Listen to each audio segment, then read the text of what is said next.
It was a normal day at kindergarten for children gifted with heroic abilities. They played, had fun, and quarreled with each other as usual, but it all ended quickly when a monster attacked them, and all the children ran away in fear. Except for one 4-year-old boy. His name is No Yunha, and he is the hero of this story. He fearlessly defeated the monster in a one-on-one battle, protecting all the other children. How did he become so strong at such a young age? In fact, he is a regressor, and here's how he became one. The story begins with a man who is about to become the hero of this tale. Standing in front of him is a monster that he has just slain. He is No Yunha, who is inside one of the world's 8 black dungeons, a place feared by all. No one has ever had the courage to clear this dungeon. This place is called the Abyss. As No moves forward, he sees more monsters appearing in front of him. He swings his sword and cuts down a creature. But before he can catch his breath, a snake-like monster suddenly attacks him, sinking its fangs into his arm. No quickly shakes it off, slamming it to the ground. Taking advantage of the opening, he swiftly decapitates the head, killing it instantly. Just as he thinks the danger is over, he spots another monster lurking nearby. It lunges at him, and No reacts fast, striking it with his sword. But the monster bites down on his blade, snapping it in half. With a powerful swing of its tail, it sends No flying backward. Despite the attack, No doesn't give up. He quickly pulls out another sword and strikes the monster, slashing its throat and killing it. Breathing heavily, he looks around and realizes that all of his party members have been slaughtered. Seeing their lifeless bodies, he mutters to himself that everyone is dead. But then he notices a sword lying nearby. Picking it up, he declares that even if his team is gone, he will face the dungeon boss alone.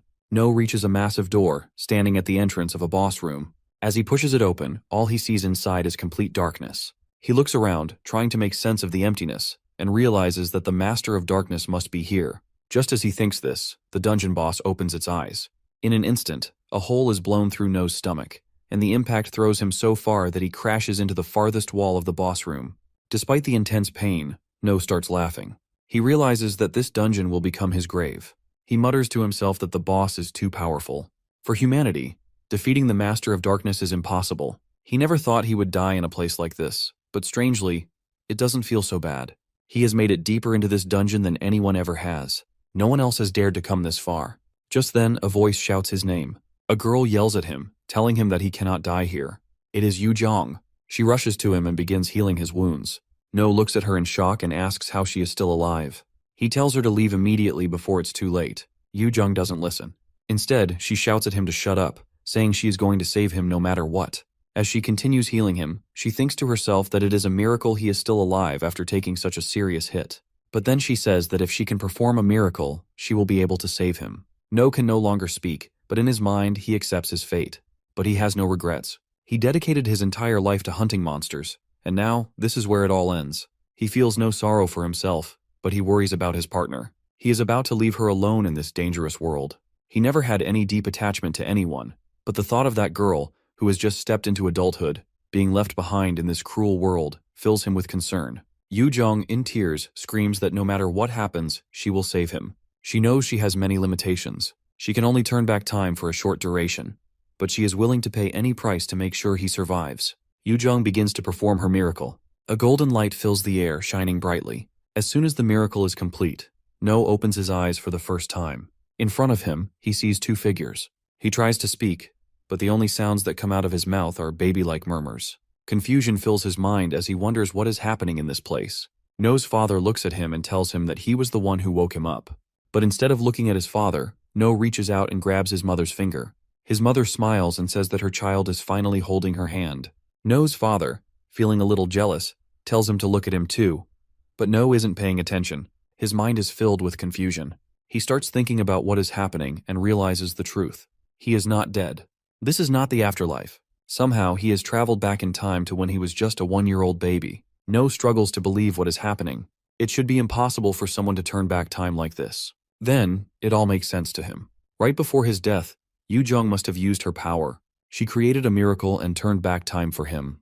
He realizes that this is not surprising at all. Yu Zhong was one of the strongest people, even among the 12 sovereigns. If anyone could do something like this, it was her. Meanwhile, No's parents are watching him. His father smiles and says that No looks just like his mother. His mother laughs and says that his eyes are big, just like his father's. No looks at them and thinks that he never imagined he would see his parents like this again. In his past life, he lost them when he was only 6 years old. Monsters attacked their home, and from that moment, he started hating them. But now he has been given a second chance. This time he will change his future. Clenching his fists, he silently makes a promise to himself. His parents, noticing him making a fist, get excited. His mother tells his father to quickly grab a camera so they can take a picture of this moment. No is lying on the ground, deep in thought. He realizes that he has really traveled back in time. He still has all the memories of his previous life, but right now, he is trapped in the body of a baby. At this moment, he is completely helpless. Speaking, walking, and moving on his own are impossible for now. His daily life consists of eating, sleeping, and doing nothing else. For now, his only challenge is trying to roll over for the first time.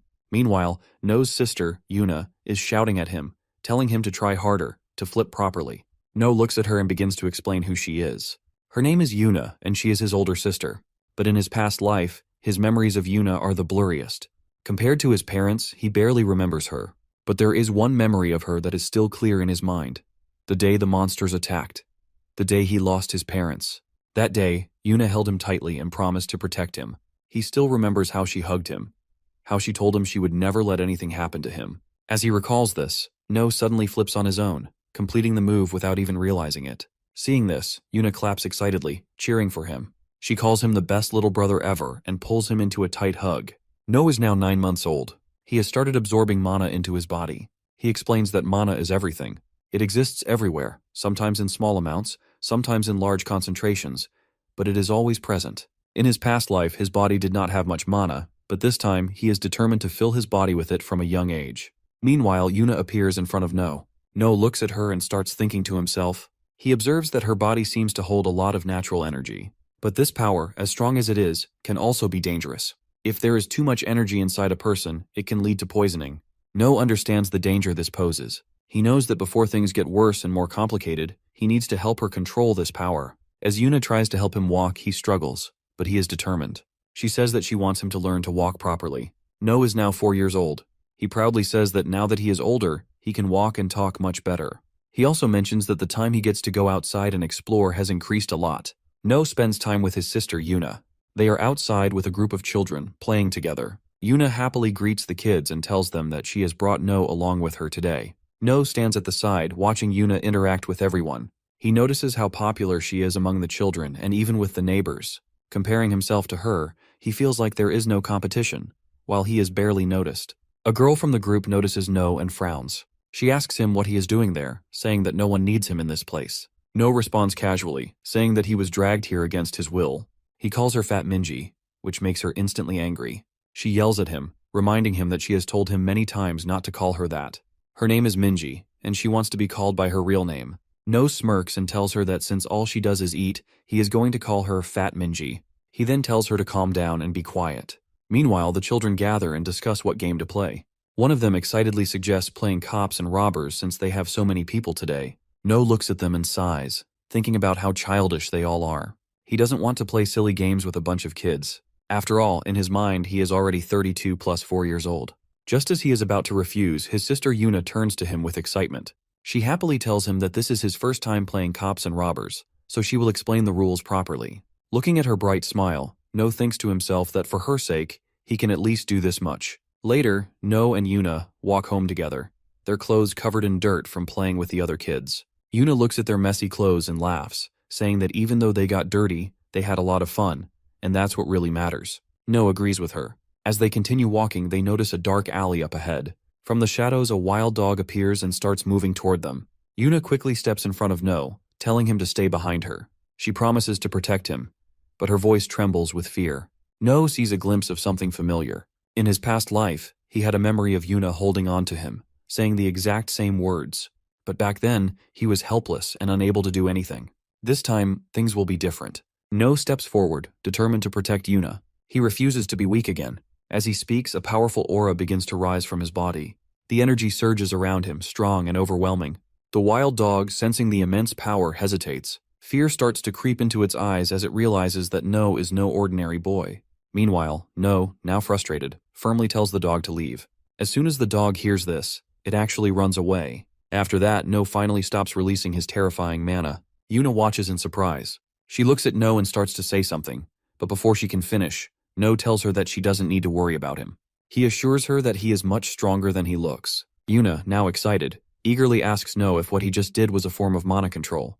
She begs him to teach her how he did it. Her eyes stay fixed on him, full of curiosity and admiration. No sighs and agrees, saying that he will teach her. Yuna becomes even happier, and No thinks to himself that he had already planned to teach her mana control later, so it doesn't really matter. With a bright smile, Yuna grabs No's hand and starts leading him home, telling him that they should go back. As they walk, No silently thinks to himself that he wants to protect her smile forever. Since coming back through regression, he now knows when the tragic incident with his family will happen. He remembers losing his entire family when he was just 6 years old. But this time, things will be different. He has been given a second chance, and he will do whatever it takes to stop that tragedy from happening again. No begins Yuna's mana training, instructing her to spin a top using only her mana. She tries, but she struggles to maintain control. No watches her attempt and tells her to focus. He explains that she needs to balance the power she is using on the right side by applying the same amount on the left. Only then will the top continue spinning properly. Hearing this, Yuna replies that it is much harder than she expected. No, standing to the side, observes her efforts. He notes that she has an incredible amount of mana, but she is unable to control it properly. He finds it ironic that despite having so much power, she struggles to use it effectively. Yuna, now motivated, declares that she will prove herself. She gathers a huge amount of mana and directs it toward the top. The sudden surge of energy causes the top to spin out of control, flying in random directions. No watches and comments that she still has a long way to go before mastering her abilities. Later, No sits with his family watching TV. While he watches, his mother looks at him and says that next year, when he turns 6, he will have to start kindergarten. No looks at her and replies that he doesn't need to go to kindergarten. His mother reminds him that he made a promise. When he turns 6, he will go to school, just like they agreed. No thinks about it for a moment. He remembers how, from the beginning, he refused to go. But in the end, he had promised his mother. Now he has no choice. He sighs, feeling frustrated. He can't believe he will have to sit in a room full of little kids. Just thinking about their crying and whining is already giving him a headache. As he sits there, still lost in thought, the TV announcer's voice catches his attention.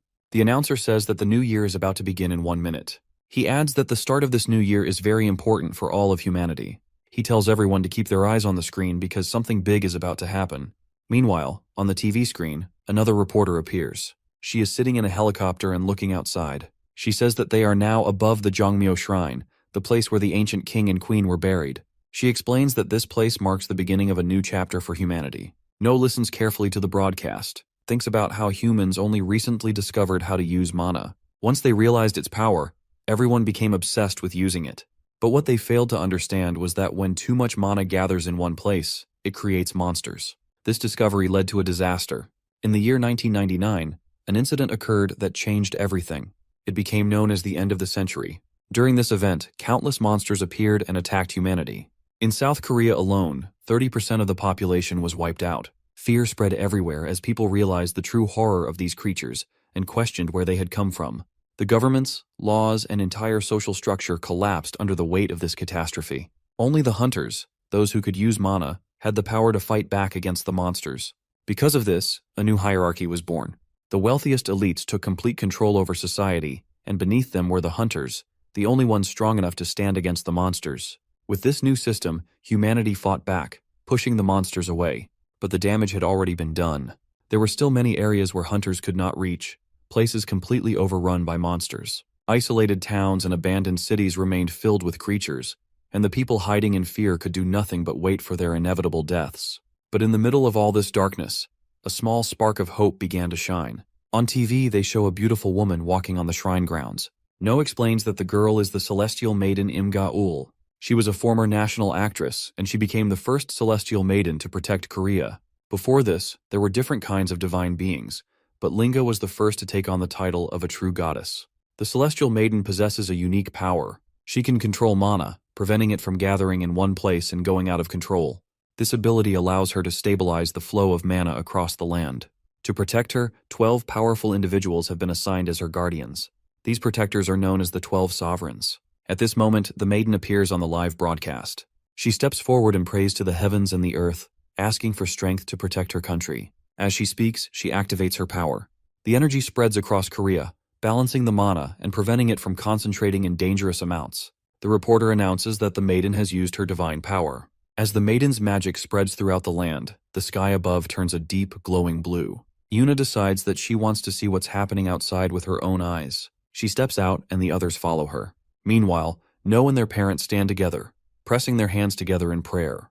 Their neighbors also step out onto their balconies, joining in the prayer. Seeing this, Yuna says that she will pray too. She then asks No to pray with her, but No has different thoughts in his mind. He believes that there is no such thing as God.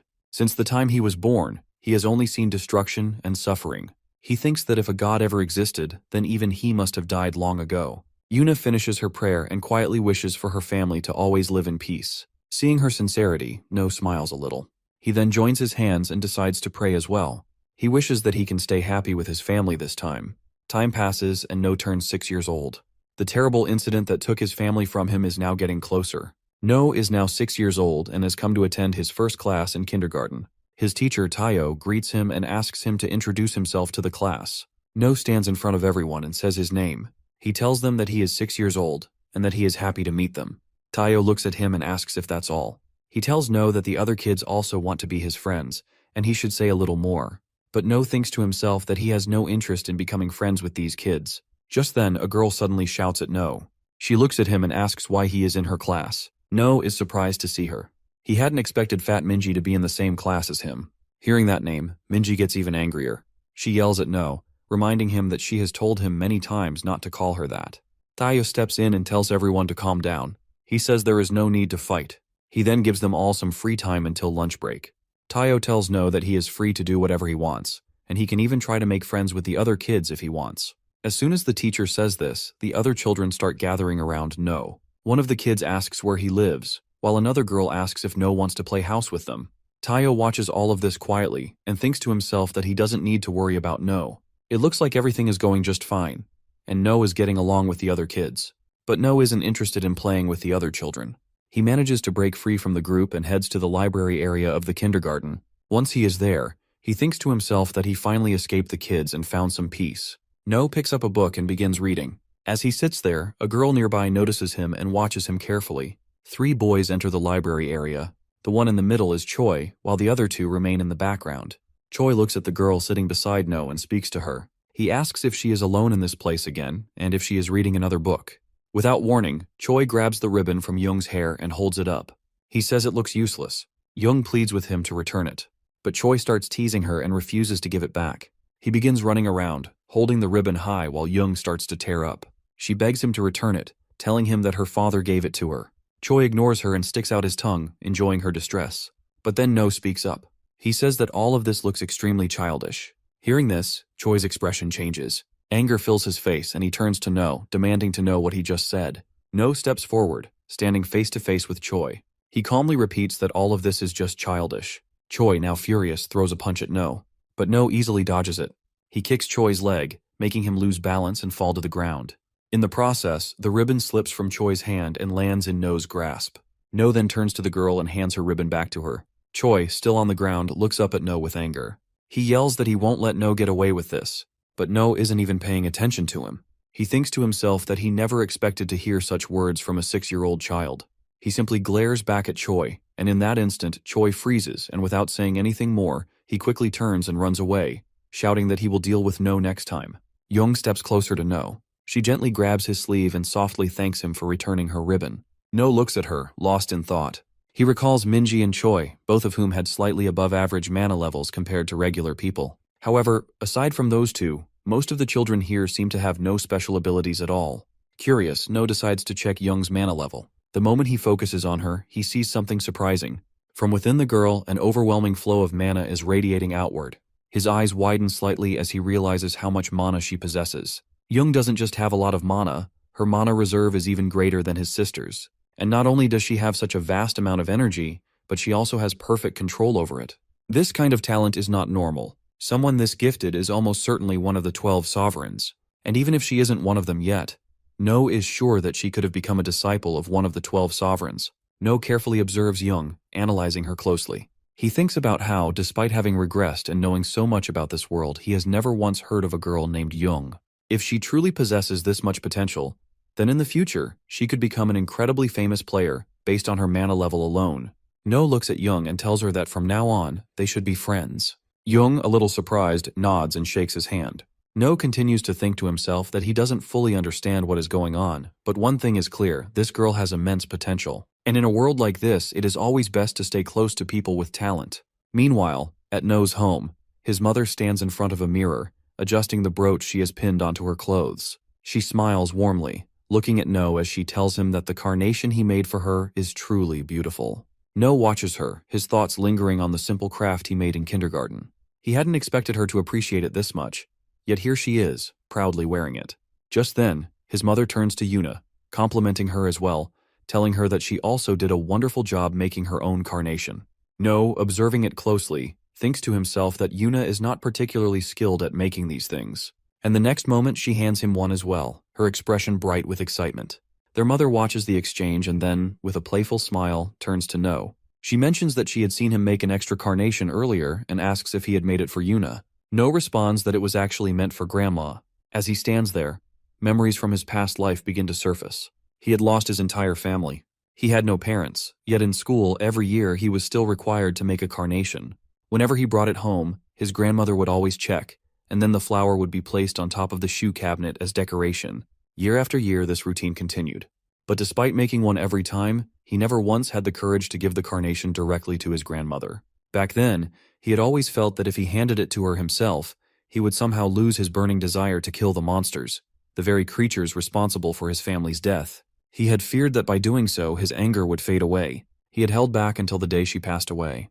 But this time, he was determined not to make the same mistake. No recalls how the Celestial Maiden's government had once constructed a road leading into a previously restricted area.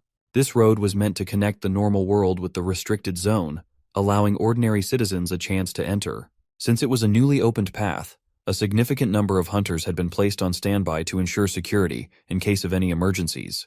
However, on the very day the road was officially opened, something no one had anticipated occurred.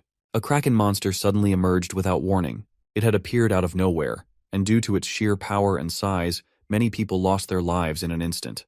Among the casualties was No's own family, as they were on the way to meet with Grandma.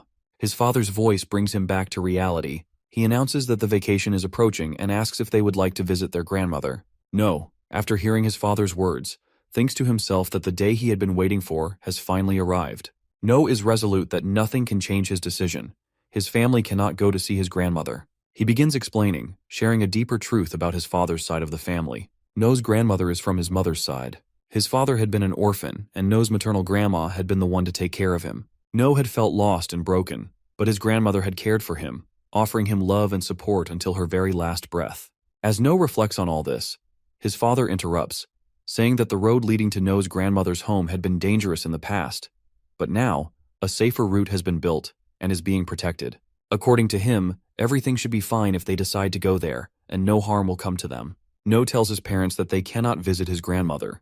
His mother, noticing his unusual tone, approaches him and asks why he's saying this. She questions whether he no longer wants to visit his grandmother, reminding him that he even made a carnation for her. No, realizing he needs to come up with an excuse, tells his mother that he does want to visit her, just not today. He thinks to himself that being a child, he needs to come up with a valid excuse, so his parents don't become suspicious. No then brings up Children's Day, which is coming up soon. He tells his parents that he's been wanting to go to the amusement park for a long time, especially to ride the roller coaster. Hearing this, Yuna, standing nearby, chimes in that she also wants to visit the amusement park. No's father, acknowledging the children's request, says that both Yuna and No have never been to an amusement park. No's mother explains that they usually don't travel far because of the threats nearby. No's father then agrees to take the family to the amusement park the next day. His mother assures him that she will pack a nice lunch. Yuna chimes in, asking for sandwiches and chicken nuggets. No is still feeling relieved yet conflicted. He can't stop the Kraken's appearance, but at least he can keep his parents away from the danger.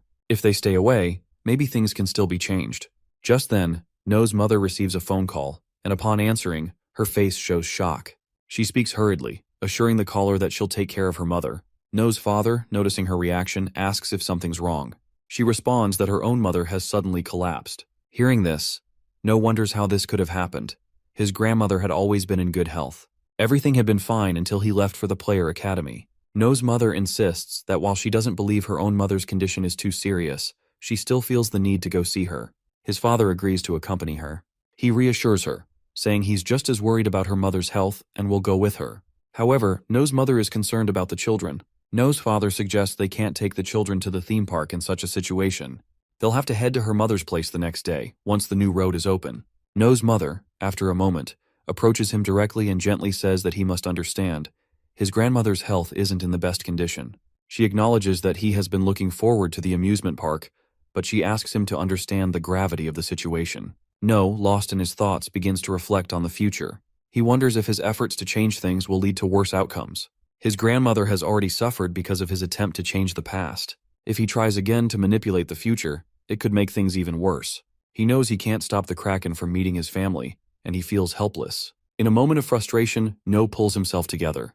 This time, he reminds himself, things are different. This time, the difference lies in him. He has started absorbing the power to change his fate from a very young age, and his capacity has grown beyond what it was before. He has experience now, something he didn't have before, and with that experience, he knows how to fight the monsters that are to come. No, having made up his mind, tells his mother that he understands and will go to see their grandmother. He also reassures himself that if he can't stop his family from encountering the Kraken, then he will face the creature himself. As he reflects, No begins to explain the threat levels of monsters, as classified by the Player Association. Monsters are ranked on a scale from 9 to 1, with the most dangerous falling into the first rank. Each rank represents an increase in danger and complexity. The Kraken is a third-rank monster, powerful, but still a couple tiers below the most dangerous beings. The Tier 1 monster is the one responsible for No's death in the past, a force of destruction that holds immense power. No's readiness for the fight against the Kraken grows stronger as he prepares himself mentally. He knows that while the Kraken is a third-rank monster, it was downgraded due to the increase in power among hunters. However, at present, the situation is very different. The hunters assigned to guard the road are of E to C rank, and they won't be able to stand against the Kraken. No can't simply expect to defeat the Kraken completely, so his goal becomes clear. He has to hold the Kraken off long enough to delay its path until one of the 12 sovereigns arrives, someone powerful enough to destroy the Kraken directly. No prepares 2 weapons for himself, a scissor and a box cutter. As he looks at them, he realizes that these are the only tools he can carry without arousing suspicion. He briefly considers taking a kitchen knife, but dismisses the idea. If it disappeared, his mother would surely start questioning him. These smaller weapons, though, could still cause some damage if coated with mana. Just then, Yuna enters, saying that it's time to go. No quickly responds, confirming that he's ready. Soon, No finds himself sitting in the car. His mother gently tells him to take it easy and rest. Yuna is asleep, but No is wide awake, lost in his thoughts. He wonders why the Kraken hasn't shown itself yet. He wonders if the future has changed, and maybe the Kraken won't appear here after all. He prays silently, hoping they can just get across the bridge without encountering it. Suddenly, chaos erupts as the bridge breaks apart, and rocks and debris start falling, crushing cars beneath them. It's in this moment, amidst the destruction, that No finally sees it. The massive creature emerges, its terrifying form looming before them. As the Kraken's massive tentacles lash out, it begins to slaughter anyone in its path. The people who were on the other side of the bridge are running for their lives, desperate to escape the creature's wrath. But then, the hunters, who had been on standby at the site, appear. These hunters rush in, intending to protect the civilians. However, their efforts are in vain. The Kraken, with a single swipe of its tentacle, smashes the player leader, killing him instantly. The sight of their leader falling sends the remaining hunters into a panic. They turn and flee in fear, abandoning their posts. The civilians, seeing this, are outraged.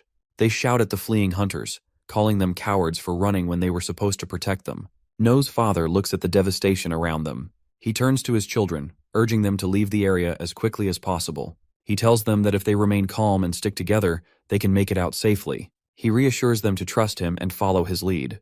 No begins to grasp his father's intentions. His mother, sensing the urgency, quickly speaks up. She tells the children that they need to listen to their father. They must leave the car in the area immediately if they want to survive. No's family quickly exits the car. However, Yuna struggles to stand, her legs trembling uncontrollably. She speaks up, wondering why her legs are shaking so badly, as she desperately wants to walk. Her father, noticing her fear, immediately steps forward and lifts her onto his shoulder. Seeing this, No's father turns to him and asks if he can walk without trouble. No reassures him that he's fine, ready to move forward. Meanwhile, one of the hunters running ahead of them calls out, urging them to follow quickly. No, along with his family, follows the player. As he moves, his mind races. He realizes the hunters must have seen the true nature of the monster they're facing, a rank 3 Kraken. The hunters are clearly aware that they stand no chance against such a creature. Their main goal is to get everyone out of this place safely, away from the impending danger. No quickly points out that the real problem isn't just the Kraken. As his family is following the player's directions to escape, they witness the player being hit by a spear that pierces through his body, sending him flying. No then notices new monsters arriving, rank 7 diver monsters climbing the bridge. He identifies them immediately. The divers waste no time and one of them attacks a player, biting them in half. More monsters follow, attacking everyone in sight, including the hunters.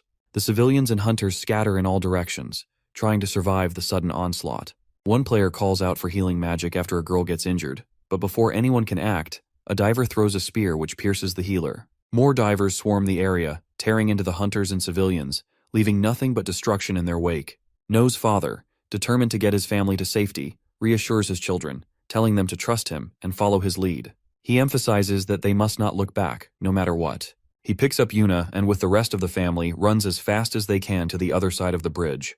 But as they rush forward, the Kraken uses its tentacles to grab several cars, hurling them into the air. The cars crash down, blocking their main escape route. No notices this and urgently warns his father, but they're forced to stop. Suddenly, a massive explosion erupts in front of them as the cars detonate, completely blocking the road. Two hunters nearby shout at each other, frustrated, realizing their backup hasn't arrived yet. One of them asks where their reinforcements are, while the other responds that it's too late for that. They now have to face the monsters on their own until backup can get there, if it ever does. No, overhearing the chaos around him, starts reflecting on the last time he experienced something like this. He recalls how it took the 12 sovereigns 30 minutes to arrive the last time. The hunters here aren't as powerful, but they're managing to handle the monsters for now. However, he knows if they can't contain the Kraken, if it's not dealt with soon, they'll be doomed. No pulls himself together. He tells himself that he's prepared for this, that he's ready for the possibility of everything going wrong. He's determined to protect his family, even if it means risking his own life. Reaching into his bag, he pulls out the scissors and cutter. Turning to his parents, he warns them to stay put, not to move until backup arrives. No's father, still unable to comprehend the situation, listens as No calmly explains that the hunters can protect them for now. No's mind is already racing through worst-case scenarios, knowing that he must leave Yuna behind to face the monsters if things go south. He reassures his father that Yuna can handle herself if it comes to that. Without wasting another moment, No begins running towards the Kraken, activating his Heavenly Steps technique. The technique boosts his speed drastically, but as he pushes forward, No begins to feel the strain on his body. He recalls using this technique in his past life with ease, but now, in this smaller body, it's much harder to maintain. Despite the strain, No's determination keeps him going. He knows he's not built for this, but he's prepared to push his limits to reach the Kraken. No moves quickly toward the Kraken, despite warnings from the people around him telling him to stay away from the dangerous area. As he advances, several diver monsters appear in his path. No takes out his cutter now coated with magic, slashing at the first diver's throat, killing it instantly. Another diver lunges at him, but he kicks it back, then swiftly cuts its throat as well. A third diver charges him, but he slashes it down just as quickly.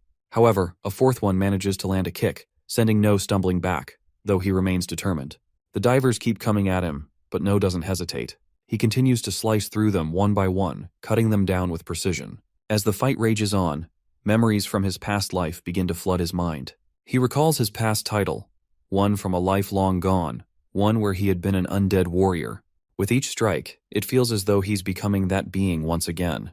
The memories of his past life fuel his strength, and he continues to fight with relentless force, cutting through the monsters as if driven by an unstoppable urge. As No lands on the ground, a diver appears beneath the car beside him. Before it can attack, No leaps up and lands hard on its head, taking down the creature. Another diver throws a spear at No. He narrowly dodges, rushing forward and striking down the diver before it can land another hit. In the chaos, No notices that his cutter is broken. Frustrated, he quickly pulls out his scissors, realizing that they've also split into two pieces. Running toward the Kraken, he uses his Heavenly Step to close the distance. Finally, he stands face to face with the Kraken. As the Kraken hurls a car at No, he narrowly dodges it. In a swift motion, he climbs up one of its massive tentacles and heads straight for the Kraken's face. He grips his scissors tightly and plunges them into the creature, angrily scraping and cutting at its skin. The Kraken thrashes, but No doesn't stop, continuing to stab and slash with all his might. In response, the Kraken raises another tentacle, aiming to crush No, but he dodges just in time, landing safely on the ground.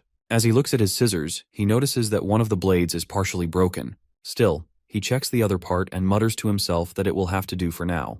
The Kraken, with its massive tentacles, continuously tries to grab No. He skillfully dodges and climbs up its tentacles, ready to strike with his scissor. But just as he's about to make his move, one of the Kraken's tentacles swings at him. No is midair and unable to dodge in time. The tentacle strikes, sending him crashing a distance away. Despite the blow, No doesn't give up. He's battered but still determined to fight. He realizes his stamina is nearly depleted, but he's not backing down. As he stands on the bridge, the Kraken's tentacle slams beneath him, breaking the support pillars. The structure begins to crumble, and No feels the ground beneath him give way. He's falling, but somehow he manages to regain his balance. The Kraken lifts a massive truck and throws it directly at No.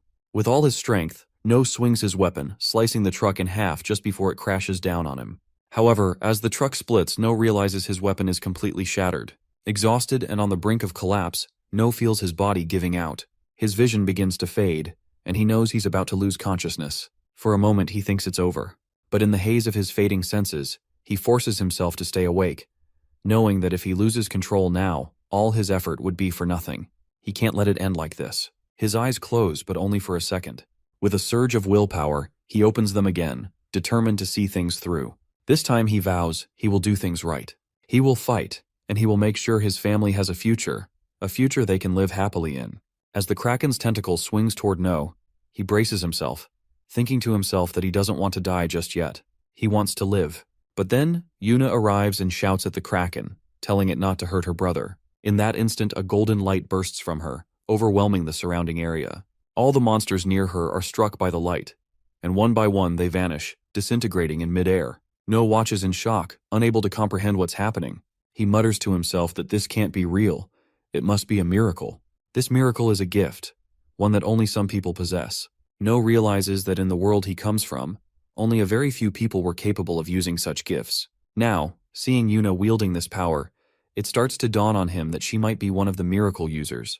A rare individual with a gift that could change everything. A golden light surrounds Yuna as she speaks to No, reassuring him that everything will be okay. No, looking at his hands, notices that his injuries have completely healed. The golden light is not just healing him, but protecting them from the monster. However, he remembers something important. The miracle they're experiencing comes with a significant price, a price that is always steep. No then turns to Yuna, asking if she's okay, and if she feels any discomfort. Yuna, feeling extremely tired, tells him that she's just sleepy, before quickly falling unconscious. Watching her, No notices something alarming. The life force that had been sustaining Yuna is nearly gone. The only thing keeping her alive is her heart, still beating faintly. It becomes clear to No that the miracle she used to heal them has drained her own energy, her life force. No carefully lays Yuna down on the ground and tells her to rest, assuring her that he will handle everything from here. His mana is now fully replenished, and he prepares to face the Kraken alone. The Kraken fully reveals its massive head, its eyes locking onto No. Seeing this, No smirks and mutters that the monster must have finally realized he is a serious opponent. The Kraken lashes out at No with its numerous tentacles, striking him repeatedly. No fights back, cutting through the tentacles with what strength he has left. He realizes he hasn't gained any extraordinary power, he's simply relying on his will to survive. His body is recovering, but he's still nowhere near strong enough to defeat the Kraken. The only thing that keeps him going is the knowledge that his family is safe for now. His focus shifts. He doesn't need to defeat the Kraken. Just delay it long enough until one of the 12 sovereigns arrives to handle the situation. A moment before the Kraken incident, a man sits in his car, stuck in traffic, unable to move forward. Frustrated, he mutters to himself, complaining about how boring this situation is. He turns to the driver and asks if he's sure he's driving properly. The driver responds, explaining that the traffic jam is due to the new bridge being open and everyone is heading toward it. The man, still irritated, comments that he should have quit his job with the 12 sovereigns. He joined the group to fight stronger opponents, not to protect ordinary people. He never signed up to shield civilians from danger. At that moment, the car driver and the red-haired man suddenly sense a strange presence nearby. Almost immediately, the red-haired man's phone starts ringing. When he answers, the person on the other end tells him that he must have already felt it by now. Without wasting time, the man directly asks what rank the creature is. The person on the phone replies that the monster that has appeared is a rank 3 Kraken. Hearing this, the red-haired man becomes excited and asks for the exact location of the monster. Seeing his reaction, the driver starts thinking to himself, a dangerous monster has just appeared, but instead of being worried, this man looks thrilled. The person on the phone starts speaking, explaining that they still don't know the exact damage caused by the Kraken. However, the destruction in that area is massive. The hunters they had already sent there are not strong enough to handle a Kraken. They reassure him not to worry and promise to pick him up soon. Meanwhile, the man steps out of his car and stretches his legs. He looks toward the destination where the monster has appeared and decides to run there himself. The man pulls out a sword from the car. Seeing this, the driver questions him, asking if he really plans to go on foot. He reminds him that the place is 2 hours away from here. But the man confidently responds that he only needs 30 minutes. As soon as he says this, he strengthens his body and takes off at incredible speed. In an instant, he disappears into the distance. The driver watches in shock and then smirks, saying that this is exactly what he expected from the clan lord. He notes that their leader is always eager to fight against powerful opponents. This man is none other than Flame Demon, Kang, the leader of the Blaze clan. Kang has been running for 30 minutes straight, and finally he reaches the place where the Kraken is. Along the way, he kills the monsters that come in his path. But then he notices something, the use of Yuna's miracle. Seeing such a powerful mana presence, he immediately realizes that no ordinary player in this area could have cast it. This means there is someone new here, someone powerful. Meanwhile, No is standing before the Kraken. But before the monster can strike, Kang arrives just in time and slices off one of the Kraken's tentacles. No sees him and instantly recognizes him as Flame Demon Kang, one of the 12 sovereigns. The Kraken, now injured, quickly dives into the water to extinguish the flames on its body. No explains that Kang's gift is flame manifestation, which allows him to control fire. That is why he is called the Flame Demon. Kang then looks at Yuna and No, observing them carefully. He notices the mana flowing around Yuna, and wonders if she is the one who cast the magic he sensed earlier. He also realizes that she has lost consciousness, likely because she used up all her mana. No, on the other hand, has been protecting her from the Kraken all this time. Kang thinks to himself that these two kids are incredibly strong. He feels excited, wondering just how much they will grow as hunters in the future. Then he speaks to No, telling him not to be so afraid.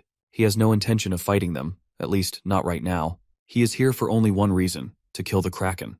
He tells the children to stay back because the Kraken is about to rise from the water again. No was already familiar with Kang before his regression. That day, Kang tells No that he knows his reputation has grown a lot recently. No, however, directly tells Kang that he doesn't care about what Kang wants. Kang replies that he just wanted to see if the rumors about No being strong are true. Kang challenges No to fight him if he's as strong as they say. No tells Kang he's not interested in fighting him. He wants Kang to get out of his way, but Kang insists that if No wants to move forward, he must fight him first. No reluctantly agrees and the two begin their fight. No explains that Kang always tried to fight him in his past life. Every time there was an opportunity, Kang would challenge him. No matter what, No could never defeat Kang. The more they fought, the stronger Kang became. No describes Kang as a monster, born only to fight. Meanwhile, the Kraken destroys another support pillar of the bridge. The destruction causes the bridge to begin collapsing. Kang, however, is thinking that he can't fight Kraken while trying to protect these kids. Suddenly, a girl appears above them on a helicopter. She activates her magic, creating temporary pillars below the bridge. Kang watches closely, impressed by her impeccable timing. The girl is one of the 12 sovereigns, Hiram, and she scolds him for calling her Holy Mother repeatedly. Hiram tells Kang that she already warned him not to rush into situations like this. She had planned to pick him up by helicopter, but here he is doing things his own way. Kang simply replies that he had to come here, and it didn't matter what she had planned. Hiram rolls her eyes and tells him to be quiet. She has no patience with his antics, but still, she prepares him for what's to come. A rescue team is on the way, but for now, Kang needs to focus on fighting and cracking the problem at hand. Hiram casts her buff magic on him, enhancing his abilities. Kang, however, says he doesn't need her buffs. Hiram insists that he should just accept the help. Kang reluctantly agrees, but then tells Hiram that he is leaving the kids to her care. Hiram senses something emanating from Yuna and feels it too. She acknowledges it and says she understands the situation. The Kraken rises from the water. Kang, observing this, steps forward and dives straight into the water. He focuses and uses his power more effectively. His entire body is engulfed in flames. The Kraken lashes out with its massive tentacles, striking from every direction, but Kang just smirks. The tentacles burn upon contact with his flames, unable to touch him. Kang looks at the beast, silently mocking its weakness. He unsheathes his sword, and with a single slash, sends a powerful wave of fire toward the Kraken. The intense fire attack scorches the creature, causing it to scream in agony as its body catches fire. Kang activates his full power, the flames intensifying even further. With one final swift swing of his sword, the Kraken is defeated. As the creature burns, Kang deactivates his ability, watching the monster fall into defeat. No, standing nearby, watches in awe. He is ecstatic, finally witnessing the Kraken's downfall. Hiram arrives and tells the group not to worry. She's ready to use her healing magic on both of them. But as she approaches, she notices that neither of them is actually injured. There's no sign of any wounds. Hiram starts to think, realizing that the magic she witnessed before had already healed their injuries. She didn't expect to witness such a miracle. Feeling a bit excited, she starts to reach out to Yuna with her hand.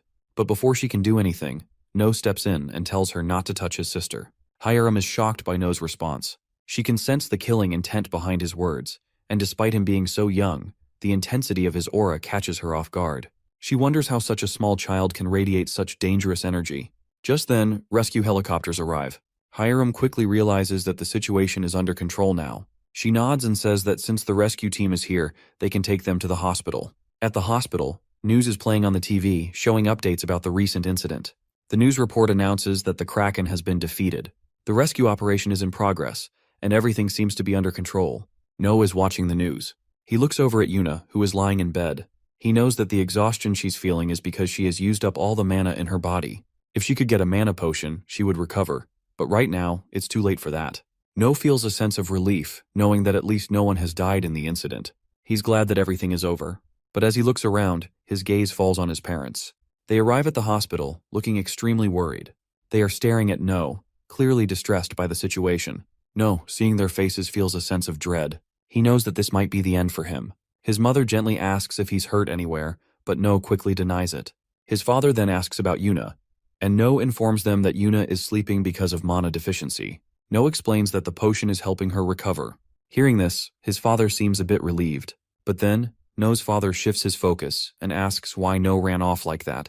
Why he didn't listen. No feels a knot in his stomach, but he simply says sorry. As he lies there, he starts thinking about the situation. He's not sorry for the choices he made.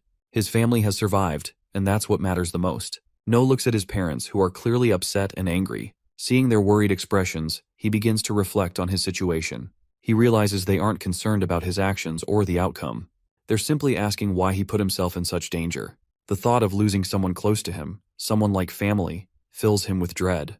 But he understands that his parents' concern is genuine. They care deeply, and he hadn't given enough thought to their feelings before. With a heavy heart, No starts to cry and tells them that he was wrong. He admits his mistake and promises he won't do it again. Seeing him like this, his mother pulls him into a tight embrace, her arms comforting him. His father joins in, holding both of them close. They tell him not to make the same mistakes again. They remind him just how much they care and how worried they were for him. No listens quietly, feeling a sense of calm wash over him. The following day in the hospital, No's parents talk about the discharge process. They tell him that they are going to take care of all the formalities at the hospital and settle everything. No agrees to stay with Yuna. He thinks about how his parents' trust in him has completely shattered. As he sits there, lost in his thoughts, a chocolate bar catches his attention. He opens it and takes a bite. It feels like a small comfort, and he searches for more chocolate, hoping to distract himself. Just then, someone hands him another chocolate bar. No thanks him, but as he looks up, he sees the man who gave him the chocolate. It's none other than Kang. No is shocked to see him. Kang is unwrapping the chocolate and casually asks No if he doesn't like the chocolate cookies. He then hands it directly to No. As No takes it, he starts wondering if Kang is really dying, or if he's just completely crazy. He quickly decides that Kang has probably been crazy from the start. Kang then asks No how old he is. No answers, saying he's 6 years old and that his sister is 10. Kang, curious, asks for No's name. No tells him his name, and Kang reacts with a hint of surprise. Kang then asks if No would be interested in joining an academy. He offers to recommend him. No starts to think. He wonders if Kang wants him to join the academy to train him as a player, and when he gets older, perhaps fight against him. He starts to wonder if Kang is looking for a strong opponent after running out of challenges. Kang decides to leave the room. Before he exits, he tells No that he is still young and has plenty of time to think about everything. He assures No that he will remember his name. With that, Kang walks out of the room. Outside, Hiram is waiting. She approaches him and starts speaking. She asks if Kang is really just going to leave like this. She tells him that the event that happened on the bridge was a miracle. She adds that such a miracle has never occurred in Korea before. Kang, however, doesn't care about miracles. He firmly states that it doesn't matter if it was a miracle or not. What matters to him is whether the person is strong or not. Hiram, frustrated, shouts at him angrily, calling him an idiot. Kang replies that he's not an idiot and actually, he is more powerful than her. He reminds her that she has become one of the 12 sovereigns, so she should be careful about how she speaks. Kang warns her that if this event is reported, it will attract attention from all over the world. He tells Hiram that if that happens, Yuna's normal life will be ruined, and she will never live in peace again. Hiram knows that she doesn't want that to happen to her. Hiram is left speechless by Kang's words. Kang, seeing her reaction, tells her that if she understands, she should stay away from this matter. He then suggests they head to a nearby cafe to get something sweet to eat. Hiram, surprised by his request for something sweet, looks at him in disbelief. She can't help but ask if he's gone mad. the day after the Kraken incident. No and his family arrive at their grandmother's house. As they pull into the driveway, No's grandmother sees the kids sleeping in the car. She notices how exhausted the children are. Later that night, No wakes up and finds his sister lying on top of him, still asleep.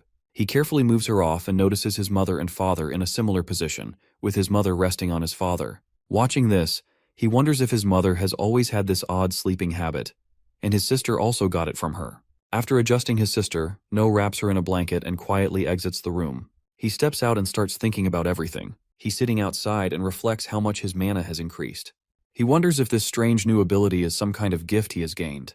No begins to remember his past life. He recalls the gift he had was called Berserker. This gift allowed him to increase his physical abilities and magical power the more mana he consumed. However, it also came with a drawback. As he used more mana, he would slowly lose his sanity.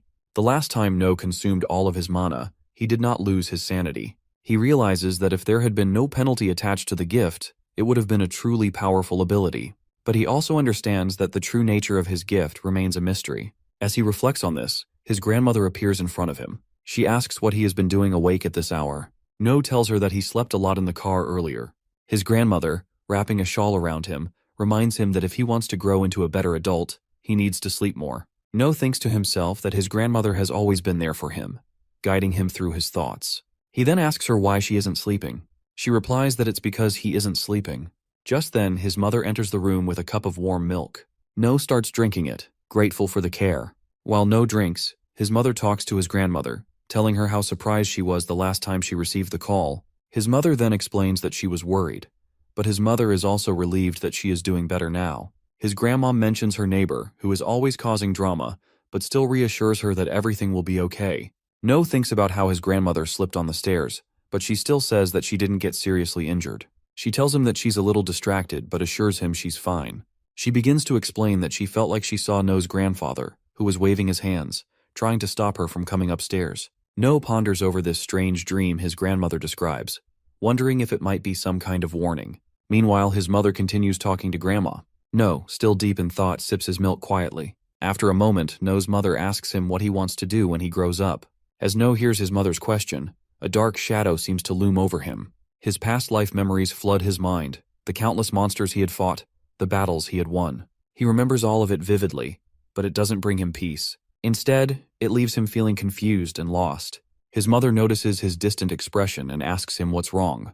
No quickly brushes it off, telling her it's nothing. He admits that he doesn't know what lies ahead. His grandmother, sensing his uncertainty, tries to comfort him. She tells him that he's still young and has plenty of time ahead. She encourages him to experience life fully, make friends, fight for what he believes in, study, and play. She reminds him that he has the chance to discover everything on his own, and even if he doesn't have all the answers now, that's okay. Life will guide him, and he should live it to the fullest until he finds his path. No's mother, hearing her own mother's words, agrees. She hugs No, assuring him that his time is in his hands. She believes in him completely. She tells him that his name, No Yun-ha, comes from the universe itself, and with that name, he has endless potential. Whatever he wants to do, he can do it. She will always support him no matter what. His grandmother, nodding in agreement, adds that she too will always stand by him. Yuna arrives and mentions that she wants some milk too. No remembers something and quickly hands over the carnation he had made in class to his grandmother. She smiles, thanking him, and tells him she'll proudly display it on top of the shoe shelf, showing it off to everyone. No feels a sense of warmth knowing he's created something meaningful for her. As he watches his grandmother, No reflects on the wonderful memories he's about to make in this life. He feels grateful for having such a supportive family. His grandmother's happiness fills him with contentment as he silently thanks her for all the love she's given him. A few days later, No's parents share some exciting news with him. They're going to have another child. No's mother explains that they'll soon be welcoming a new sibling into the family. Yuna, overhearing the conversation, is thrilled at the news and eagerly talks about how excited she is to have another sibling. No's mother notices that he seems unusually quiet and approaches him, asking if something's wrong. No, however, is overwhelmed with happiness. He smiles through tears and thanks her. He tells her that this moment is the best thing that has ever happened to him. Hearing this, his father chuckles and teasingly says that if others saw No like this, they'd think No is the real father.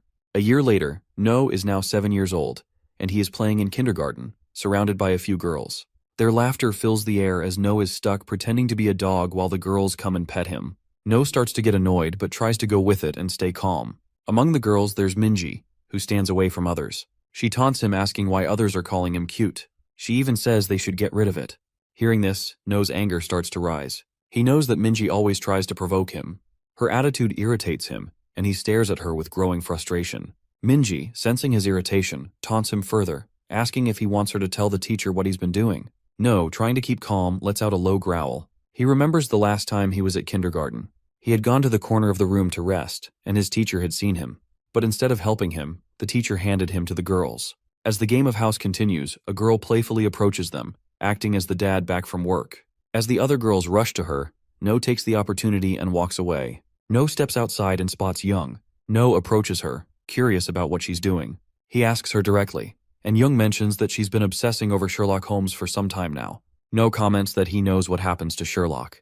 He casually mentions that the Sherlock, along with Professor Moriarty, will fall into a waterfall. The moment No speaks, he notices that Young freezes. Realizing what he just did, No immediately understands that he's spoiled a part of the story for her. She looks at him, upset, and points out how much she was looking forward to reading that part herself. No, feeling a little guilty, chuckles and apologizes, trying to make light of the situation. He then reassures her that, in the next book, Sherlock Holmes comes back to life, trying to fix what he's done. But it makes the situation even worse. Young looks upset, and her eyes fill with tears. She tells him that he's really messed things up for her. No, now feeling genuinely bad, apologizes again. And then he awkwardly walks away, leaving Young sitting there. No walks into another class where several kids are gathered, playing pretend sword fights. Among them, Choi has just defeated one of the other kids. Choi notices No approaching and smirks, stating that he was waiting for No to show up. He wants to know who the strongest in their class really is. The kids around them begin to murmur, speculating about the upcoming fight. They're curious to see whether Choi or No will emerge as the strongest. Choi, with his sword pointed at No, declares that this area is meant for people like them, and that No won't stand a chance today. He challenges No to pick up his sword and face him. Choi's sword is raised high, and he assures the crowd that he'll defeat No with a single strike. From the back, someone suggests No will be defeated easily, and another adds that the fight will show who the real strongest is. A few girls in the crowd are particularly loud, and No hears them. Among them is Minji, who catches No's attention. Minji yells at No, telling him to die. No realizes that she has always been this type of person. He looks at Young, wondering if she might cheer for him. But then he remembers how he had spoiled her story earlier. As a result, Young yells out, expressing her hatred for him. No picks up his toy sword, reflecting on how, in this world, he is always alone. Choi charges at No quickly. However, No swings his sword once, knocking Choi's weapon out of his hand. In the blink of an eye, No strikes Choi in the stomach, sending him to his knees. Choi, now on the ground, admits defeat, saying that if only he could use his sealed powers, he would have been able to win. The children around No stare at him in awe. He feels the pressure and, in response, tries to act casually, commenting on how great the fight was. The other kids start to shout in excitement, impressed by No's performance. One of them pulls No aside, saying that he is the one who can pull the legendary Excalibur out. Soon they arrive at the spot where the Excalibur is kept. To No, it looks like just another toy. He wonders whether he should pull it out and what might happen if he does. He grabs the sword and pulls it free. Immediately, the kids around him cheer loudly, celebrating his victory. Meanwhile, near a bench, a bloody mobile phone lies on the ground, its screen showing a news report. The headline reads that Rank 7 goblins have appeared, and that the knights are engaged in frontline battles with them. However, the report also mentions that 2 goblins have already escaped. There is a high likelihood that more goblins are hiding in residential areas, and the public is urged to report anything unusual immediately. The children are now playing freeze tag. Meanwhile, No sits off to the side, watching them. He feels exhausted and is on the verge of giving up, but the other kids show no signs of slowing down. No watches as they continue to play, thinking to himself that he is so tired he might just pass out. Despite his fatigue, he realizes that with every opportunity he gets, he should continue to store as much mana as he can. His thoughts drift to the future, to a world where mana will play a big role. He believes that the more energy he accumulates, the stronger he will become. After the recent events, he knows that there is now more room within him to store this power. No continues to gather more energy. Eventually, the other children call out to him, asking if he is done resting and if he will join them in the game. Their teacher appears, bringing ice cream for the kids. The children excitedly rush to choose their flavors, talking about which one they want as they gather around. No grabs his ice cream and notices that Minji grabbed the exact same one. Both of them start tugging at the ice cream, insisting that the other should let go. No tells Minji that it's his ice cream, while Minji argues that she grabbed it first. They continue bickering in front of their teacher, who, frustrated with their fight, takes the ice cream from them. The teacher scolds them, telling them that they shouldn't fight over their ice cream with friends. Then, the teacher splits the ice cream in half and suggests that they should share it instead. No and Minji, still not quite happy about the situation, decide to play rock, paper, scissors to settle the matter. No declares that the winner will take all, but their teacher intervenes again, reminding them that they should share instead. Both No and Minji agree reluctantly. Just then, Young walks over, asking the teacher where Choi is. The teacher admits that he does not know for sure but suggests that Choi might be in the garden. Minji chimes in, explaining that Choi is probably there, swinging his sword around as usual. Minji turns to Young and asks why she wants to take Choi's ice cream to him. If he wanted it, he would come here himself. Young hesitates, saying that it just doesn't feel right that everyone is enjoying their ice cream together while Choi is alone. The teacher, overhearing their conversation, suggests that Young should take it to him if she is so concerned. Without another word, Young takes the ice cream and heads toward Choi. Meanwhile, the other kids gather again, ready to play another round of freeze tag. Minji walks up to No and tells him that he should join them. No refuses, uninterested. Minji warns him that if he keeps acting like this, no one will want to play with him. No shrugs and asks why she even cares so much. He tells her to go play with the others. Minji tells him that his sister Yuna asked her to make sure he played with the other kids. No immediately understands his sister is way too overprotective of him.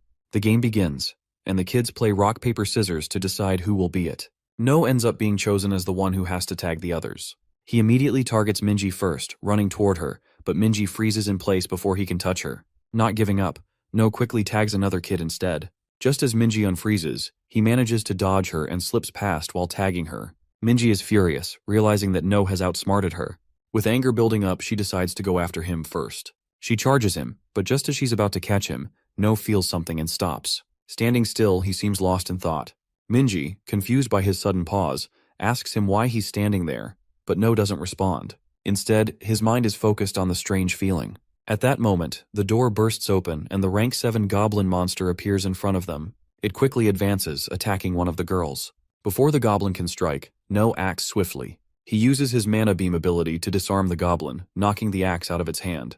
The goblin, now fully enraged, shifts its attention to No and begins to charge at him, swinging its axe wildly. No, with quick reflexes, dodges each strike. His mind races, considering his options. He notices the ice cream stick still clutched in its hand and realizes he could use it as a medium to channel his power, taking down the goblin in an instant. But just as he prepares to act, the teachers arrive on the scene. One of them uses a broom to knock the other goblin down, temporarily stopping its advance. The teacher instructs No to stay put, then throws the broom aside and takes down the remaining goblin with a single strike. With the immediate threat neutralized, the teachers rush to grab No and the girl, pulling them toward the classroom. As they hurry away, the 2 goblins are not far behind, still pursuing them. The goblin leaps forward, aiming to strike them down, but No reacts instantly. He channels his mana beam, blasting the creature back before it can reach them.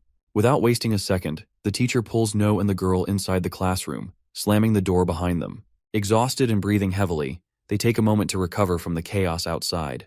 Tayo, the teacher, turns to the kindergarten director and asks about the other children. The director reassures him, explaining that most of the kids have already been evacuated.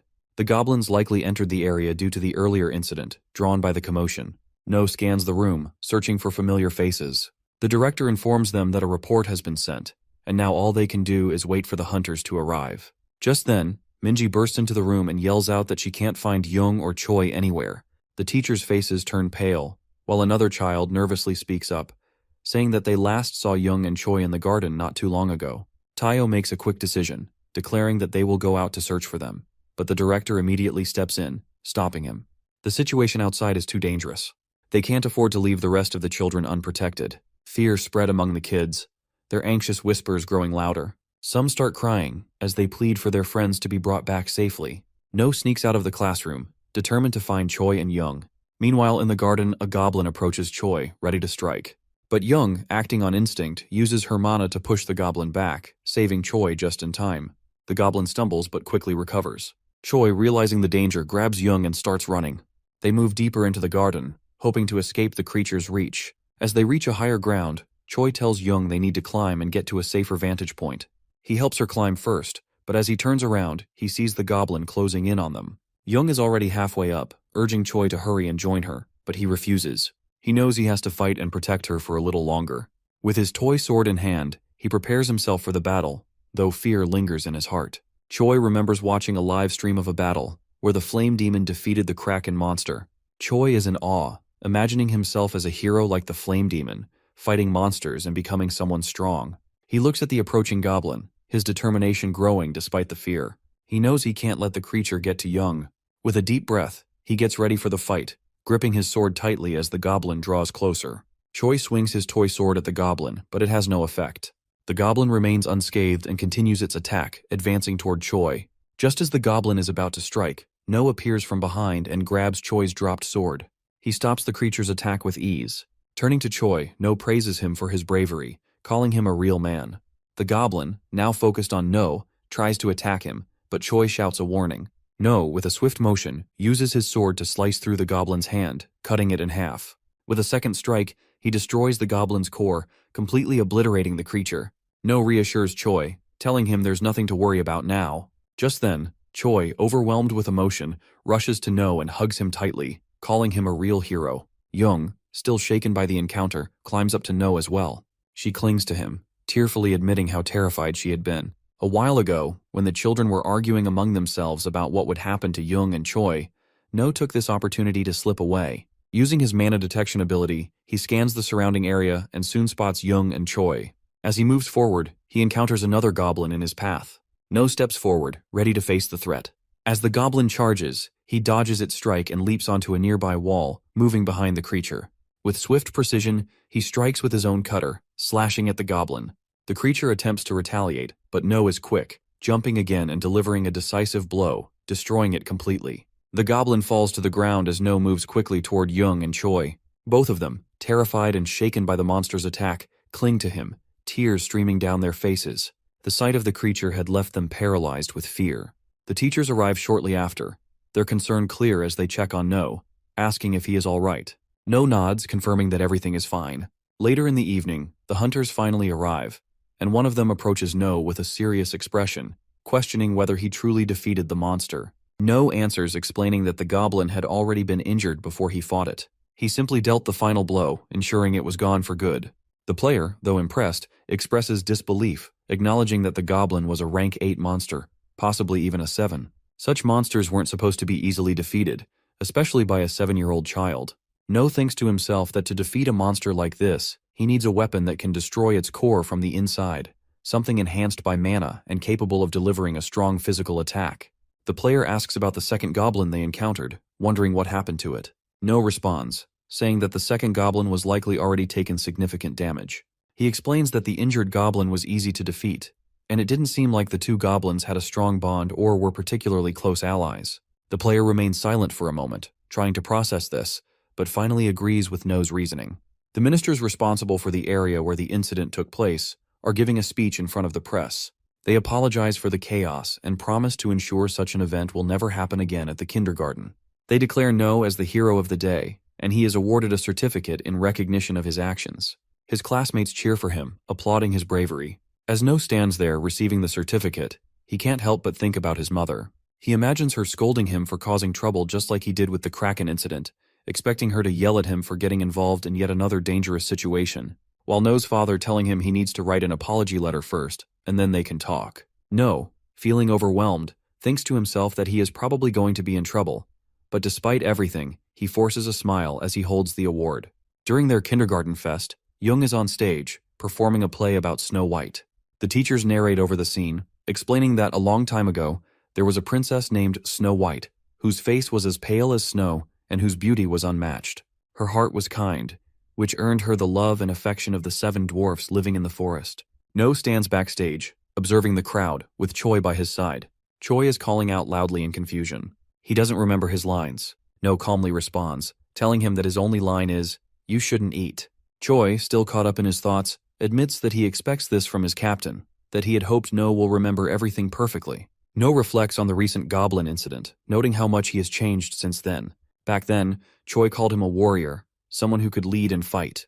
But now, despite everything, Choi still calls him captain, and No finds it a bit strange. On the stage, Minji appears as the witch, holding a red apple, and offers it to Young, telling her how delicious it looks. Young nods, agreeing that it does seem delicious. However, the other dwarfs immediately object. He insists that no stranger should ever give anything to eat. Another dwarf agrees, expressing concern that it might be poison. Choi enters the scene.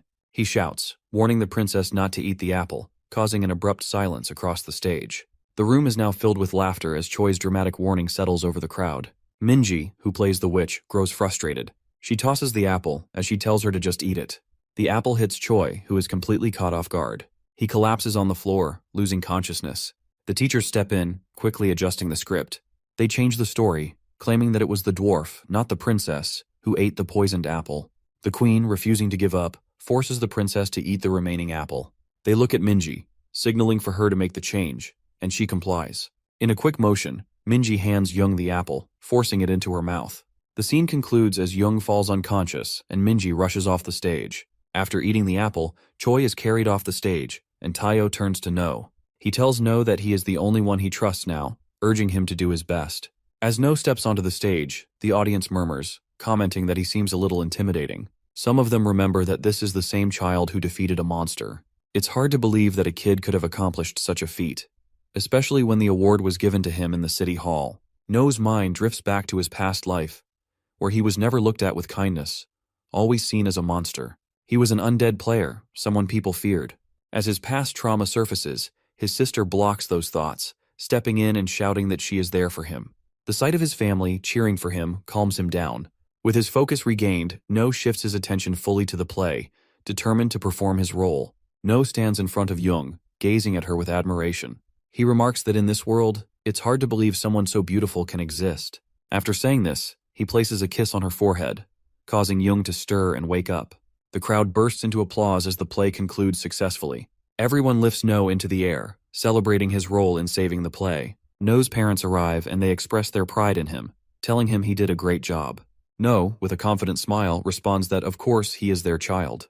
His mother then asks if he has figured out what he wants to do in the future. No pauses, recalling the same question she had asked him a year ago when he was at his grandmother's house. Now, No thinks about it, realizing he still doesn't have a clear answer. Looking at the people around him, he wonders if he wants to live a happy life. After reflecting for a moment, he turns to his mother and says that maybe he will be a warrior. His mother, looking at him with understanding, simply replies that whatever he chooses to do, she will always support him. A year later, No steps into his elementary school for the entrance ceremony. The new principal is giving a speech. No, now in his third year, stands quietly, and Minji watches him with a yawn, clearly uninterested. A bit of banter ensues between them. Choi, on the other hand, is excited, chatting away with the others. The entrance ceremony eventually concludes. Later in their classroom, students start introducing themselves. Minji begins, sharing that she had attended the Doan kindergarten and talks about herself. The teacher, Gina, cuts her off, saying that's enough for now. Minji, respecting the teacher's request, quiets down and finishes her introduction. Everyone in the class breathes a sigh of relief. Now it's No's turn. Ms. Gina calls on him to introduce himself. No introduces himself to the class, stating his name and mentioning that he used to go to the Doan kindergarten. Ms. Gina, sensing his pause, asks if that's all. No simply nods and says yes. With a small sigh, Ms. Gina moves on and calls on Young. Young stands up nervously, her hands trembling slightly. She begins, stuttering a bit as she introduces herself. No remembers the day they all went to Young's house. All her friends are gathered, excitedly chatting outside. Her father, noticing the buzz, asks them if they had a tough time getting there. He offers to make them a nice lunch and asks if they would like a drink. No notices Young's father and has a strange feeling of familiarity. He wonders where he's seen that face before. The other kids are busy asking for snacks and drinks. Some want chocolate, others prefer mango juice.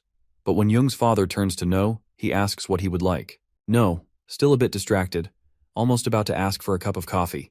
He realizes he is still a kid and asks for a banana shake. Young's father brings lunch for everyone, placing a variety of dishes in front of them.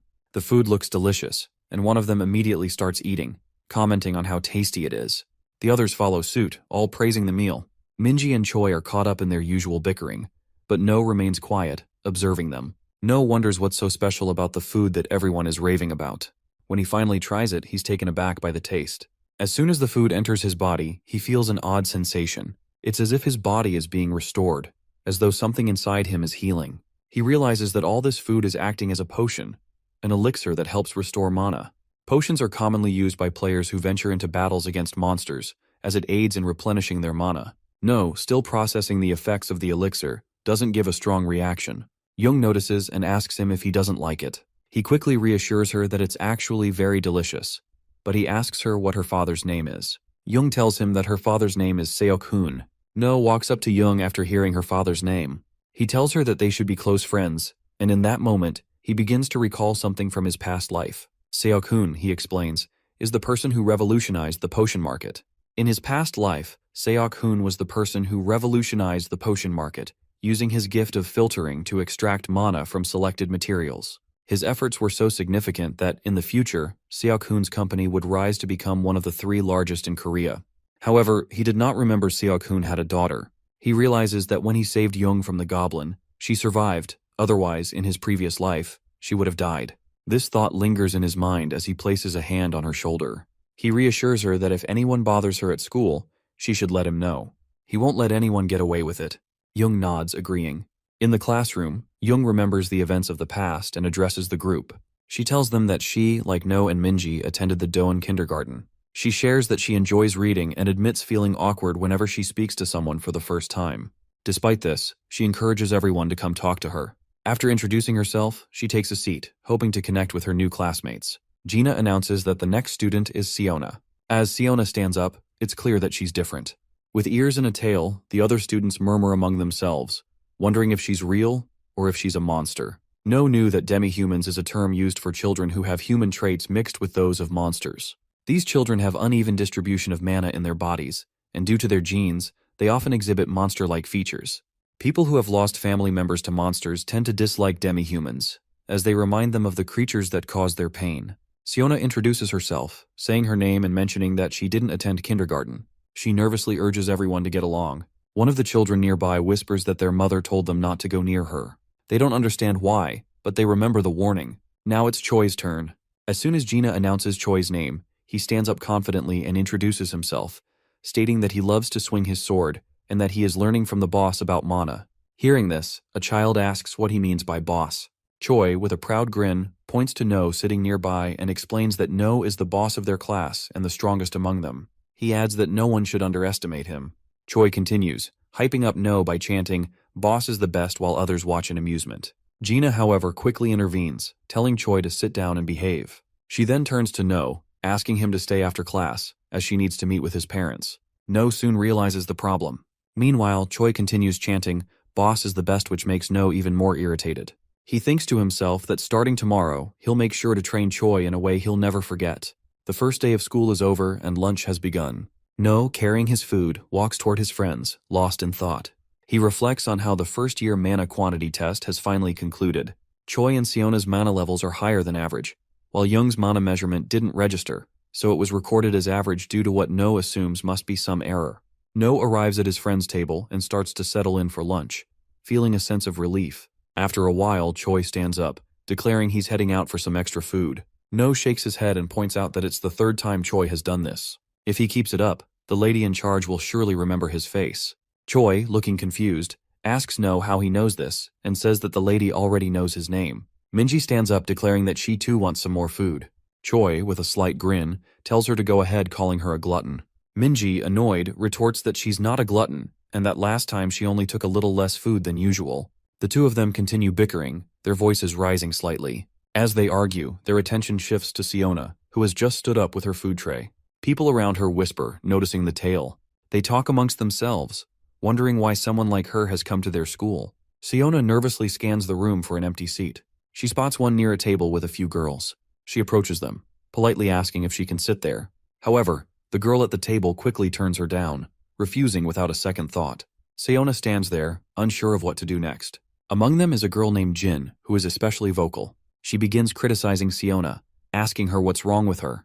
The other girls join in, one of them calling Siona out for trying to sit at their table. Another girl taunts her about her appearance, asking if she picked up her clothes from the trash. Siona's hands tremble slightly as the girl's harsh words echo around her. Siona stands there and nervously apologizes. Minji, who has been observing the situation, steps in. She looks at Jin and speaks up, reminding her that just because she comes from a wealthy background doesn't give her the right to treat others this way. No watches in silence as the crowd laughs at Siona, who's clearly uncomfortable. He remembers one moment from his past. No listens as the man across from him, who is a demi-human himself, claims that not all demi-humans are kind. He continues, saying that there may be kind individuals among them, even kind children, but the majority are not. No watches him in silence before asking what comes next. The man frowns and insists that demi-humans shouldn't be treated better just because of what they are.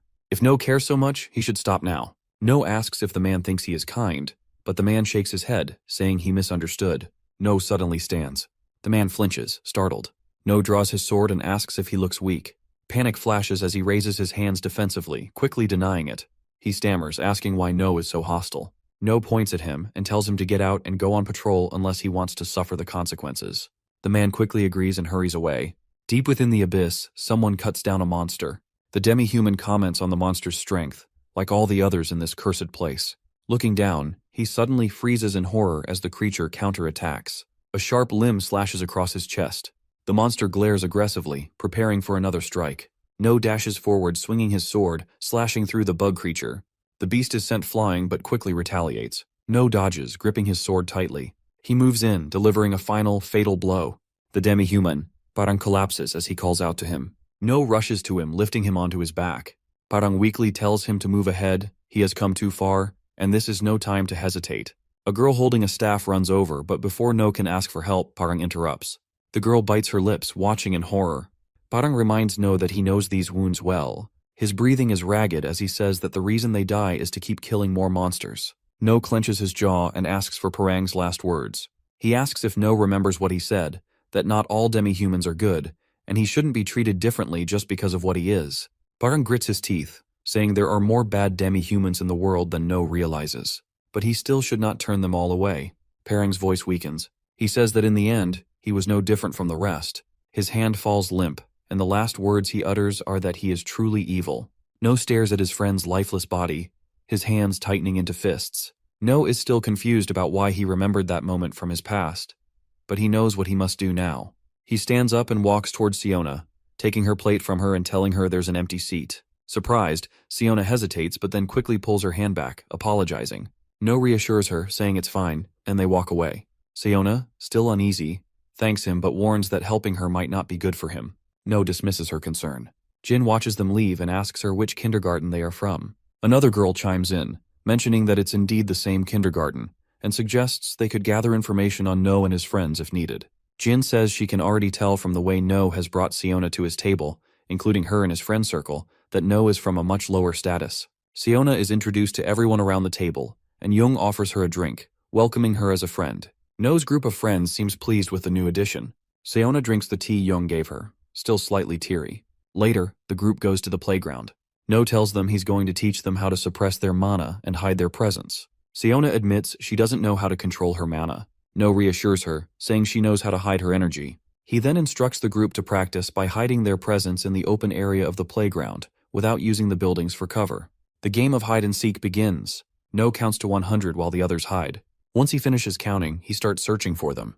He quickly finds Choi, Minji, and Yuna with ease. He realizes that Siona and Jung are the only ones left. Jung does a great job hiding her presence. No can't feel her at all. He decides to find Siona first. While searching, No hears some rustling from behind a bush. He rushes toward it, but when he checks, no one is there. Siona has already sprinted away.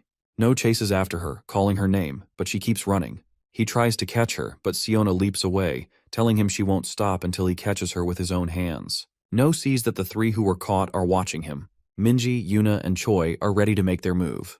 They know No has already caught them, and now they're running in the opposite direction. No, frustrated, chases after them. He's determined to catch them all. Meanwhile, Jung enters a building. She hides her presence, making sure no one can sense her. She's about to leave the building, but stops when she notices a stack of books in a room. Intrigued, she enters. The room is filled with books. Her eyes fall on a red book that catches her attention. The title reads Alice in Wonderland, and she is immediately drawn to it. An old man arrives, and she's shocked to see him. They sit together for a long time, and he begins telling her stories about Alice in Wonderland. Meanwhile, No has been searching for her and finally finds his way to the room. He calls out to her. Jung, lost in the stories that the old man is sharing, doesn't notice No. He's been looking for her for a long time but finally finds her. No greets her with a sense of urgency, explaining that she disappeared while playing with her friends, and that's why he's been searching for her. The old man responds, telling her that if she was playing with her friends, she should have told him first. Jung apologizes, explaining that she forgot. Hearing this, Choi gets angry and scolds her. No taps her forehead with his finger and warns her to inform him next time before she leaves. Jung, almost about to cry, agrees and asks for his forgiveness. No turns to the old man and apologizes for the interruption, to which the old man dismisses it, saying there's no need to worry. He admits he's been quite bored and invites Jung to come back. Jung, excited, asks if she can return the next day to finish reading the book. The old man agrees. No tells Jung it's time to go home. Just then, the old man asks if he can drop them to their house. The old man calls for a car, and as soon as it arrives, Choi, Jung, and Siona step inside. The car is sleek and luxurious. Watching it leave, No mutters that he has never been in such an expensive car before and admits that he's a little jealous. Few days later at school, teacher Gina suddenly announces that she is putting No's name forward as a candidate for class president. No immediately asks why she is writing his name. Before he can argue, Minji informs him that someone nominated his name. Confused, he asks who said that, and Minji gestures toward Choi. No turns furious but decides to do something about Choi later. Choi tries to back out, but the teacher informs the class that No is the only candidate for class president this semester. She then asks if anyone else would like to nominate themselves, but no one speaks up. Jin slowly raises her hand and turns to No, saying she would also like to run as a candidate. Sometime later, Jin enters the classroom, bringing a huge box of burgers. She casually mentions that her father has already paid for them, and they're for everyone to enjoy. She and her friends begin distributing the burgers throughout the class. Jin adds that if she becomes class president, she'll treat everyone to burgers once a month, encouraging the class to vote for her. No watches everything from the side along with his friends. When Jin approaches to offer him a burger, he refuses and walks away. As he glances around, he notices Choi holding a burger, his mouth watering, but after a moment, he reluctantly gives it back. Minji comments that she's not homeless, rejecting the offer, and Jung also declines. Seeing this, No feels a little motivated and thinks that maybe he should at least give it a try. Later, the class heads out for a school trip. Their teacher Gina gathers everyone and instructs them to give their attendance when she calls their names. She begins by calling out the class president's name first. Jin raises her hand, confirming that she is officially this year's class president. Meanwhile, No, now the vice president, is frustrated by the outcome. Later, their teacher guides the students around the mountain they are visiting for their field trip. She takes them through scenic spots, allowing them to explore the area. Eventually, they stop for lunch break. As No opens his lunchbox, he notices a note inside that reads, "Love you." Seeing this, Minji teases him, saying how sweet it is that his sister loves him so much. No tells her to be quiet. Jung's lunch stands out as the most beautifully prepared, making No certain that her father must have made it. Meanwhile, Choi casually comments that cup noodles are the best food for a field trip. Hearing this, Minji asks if his mother didn't pack a lunch for him. Choi simply nods, explaining that his mom told him cup noodles were the best. No and Minji grow quiet, exchanging glances. No thinks that Choi's mother doesn't care much for him, not even bothering to prepare his lunch. No, trying to cheer him up, agrees that cup noodles are the best. Deep in the mountains, a man is being chased by monsters. He runs as fast as he can, but his foot catches on something, causing him to fall. When he looks up, he sees the creatures closing in. Rank 7 monsters, vicious hounds feared for their brutality. Terrified, he stumbles back, calling for help. But before he can react, a larger presence looms behind him. Turning around, he finds himself face to face with an even stronger beast, a rank 6 hellhound, the leader of the pack. The monstrous hounds waste no time lunging at him. Within moments, they tear him apart, devouring him completely. The hellhound leader suddenly commands the others to stop. The lesser hounds immediately freeze. The leader then gives a new order. They must head south. And southward is exactly where No and his group are. Meanwhile, the students begin their treasure hunt activity. No has no interest in participating and would rather leave, but he gets dragged along by his classmates. Annoyed, he reluctantly follows along. Suddenly, a loud scream echoes through the area. Everyone stops and starts murmuring about what it could be. No, keeping a cool head, tells them all to stay quiet. As they scan their surroundings, a monster approaches, moving swiftly toward them. When they look ahead, they see a hound standing right in their path. No already knew that monsters would eventually show up here, but he had no way of knowing the exact day. Frustrated, he thinks why it had to be today. The Bukan Mountain incident was a major disaster. Seoul was supposed to be protected by a cocoon-like barrier, but for some unknown reason, monsters from the nearby districts managed to break through and enter Seoul. The result was tragic, leading to countless casualties. The hellhound's eyes lock onto Minji first. It leaps at her and Minji stumbles as her foot catches on a rock, making her fall backward. Just before the hellhound can reach her, No charges in and lands a powerful kick, sending the creature flying. Without wasting a moment, he attacks it repeatedly with his fork, striking over and over until he finally kills it. Turning to Minji, he asks if she's okay. Minji quickly nods, but Choi steps in, saying they should be asking him instead. He then comments that No's actions just now were completely unlike the boss he knows. No simply replies that he was just caught a little off guard. No realizes that Choi saw something he shouldn't have. In that moment, when he killed the monster, he had become the undead version of himself from his past life, a player consumed by hatred for monsters. He had just revealed a side of himself that he never wanted anyone to see. Before he can dwell on it further, more monstrous roars echo through the area. The sound grows louder, signaling the approach of even more creatures. Choi, alarmed, asks what they should do, while Minji immediately insists that their only option is to run. No agrees it makes sense to escape first. But he knows that hounds always move in packs, and now an entire group of them is descending from the top of the mountain. If they stick together, he might not be able to protect everyone. There's only one option left. He takes a deep breath and tells everyone to listen carefully to what he's about to say. Meanwhile, another group of students continue their treasure hunt. Meanwhile, Jin spreads her handkerchief over a rock and sits down, watching her friends as she casually tells them to hurry up and find the treasure. Jin's friends make excuses, saying they need a break and that searching for the treasure is too much effort. But as soon as she glares at them, they quickly get back to work, resuming their search without further complaints. Just then, Jin notices a group of students running toward her, screaming in panic. At the same time, a pack of hellhounds emerge, chasing them down. The terrified students rush past her, leaving her frozen in place. Before she can react, one of the hellhounds leaps straight at her, ready to strike. But before it can land its attack, a gunshot rings out. The bullet strikes the hellhound, killing it instantly. Though still shaken, Jin quickly realizes who fired the shot.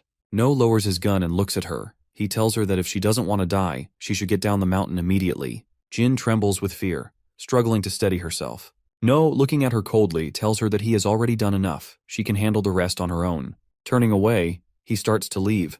But before he can take another step, Jin grabs his hand. She insists that he can't just leave. He has to protect her. No yanks his hand free. He warns her not to get in his way and orders her to leave.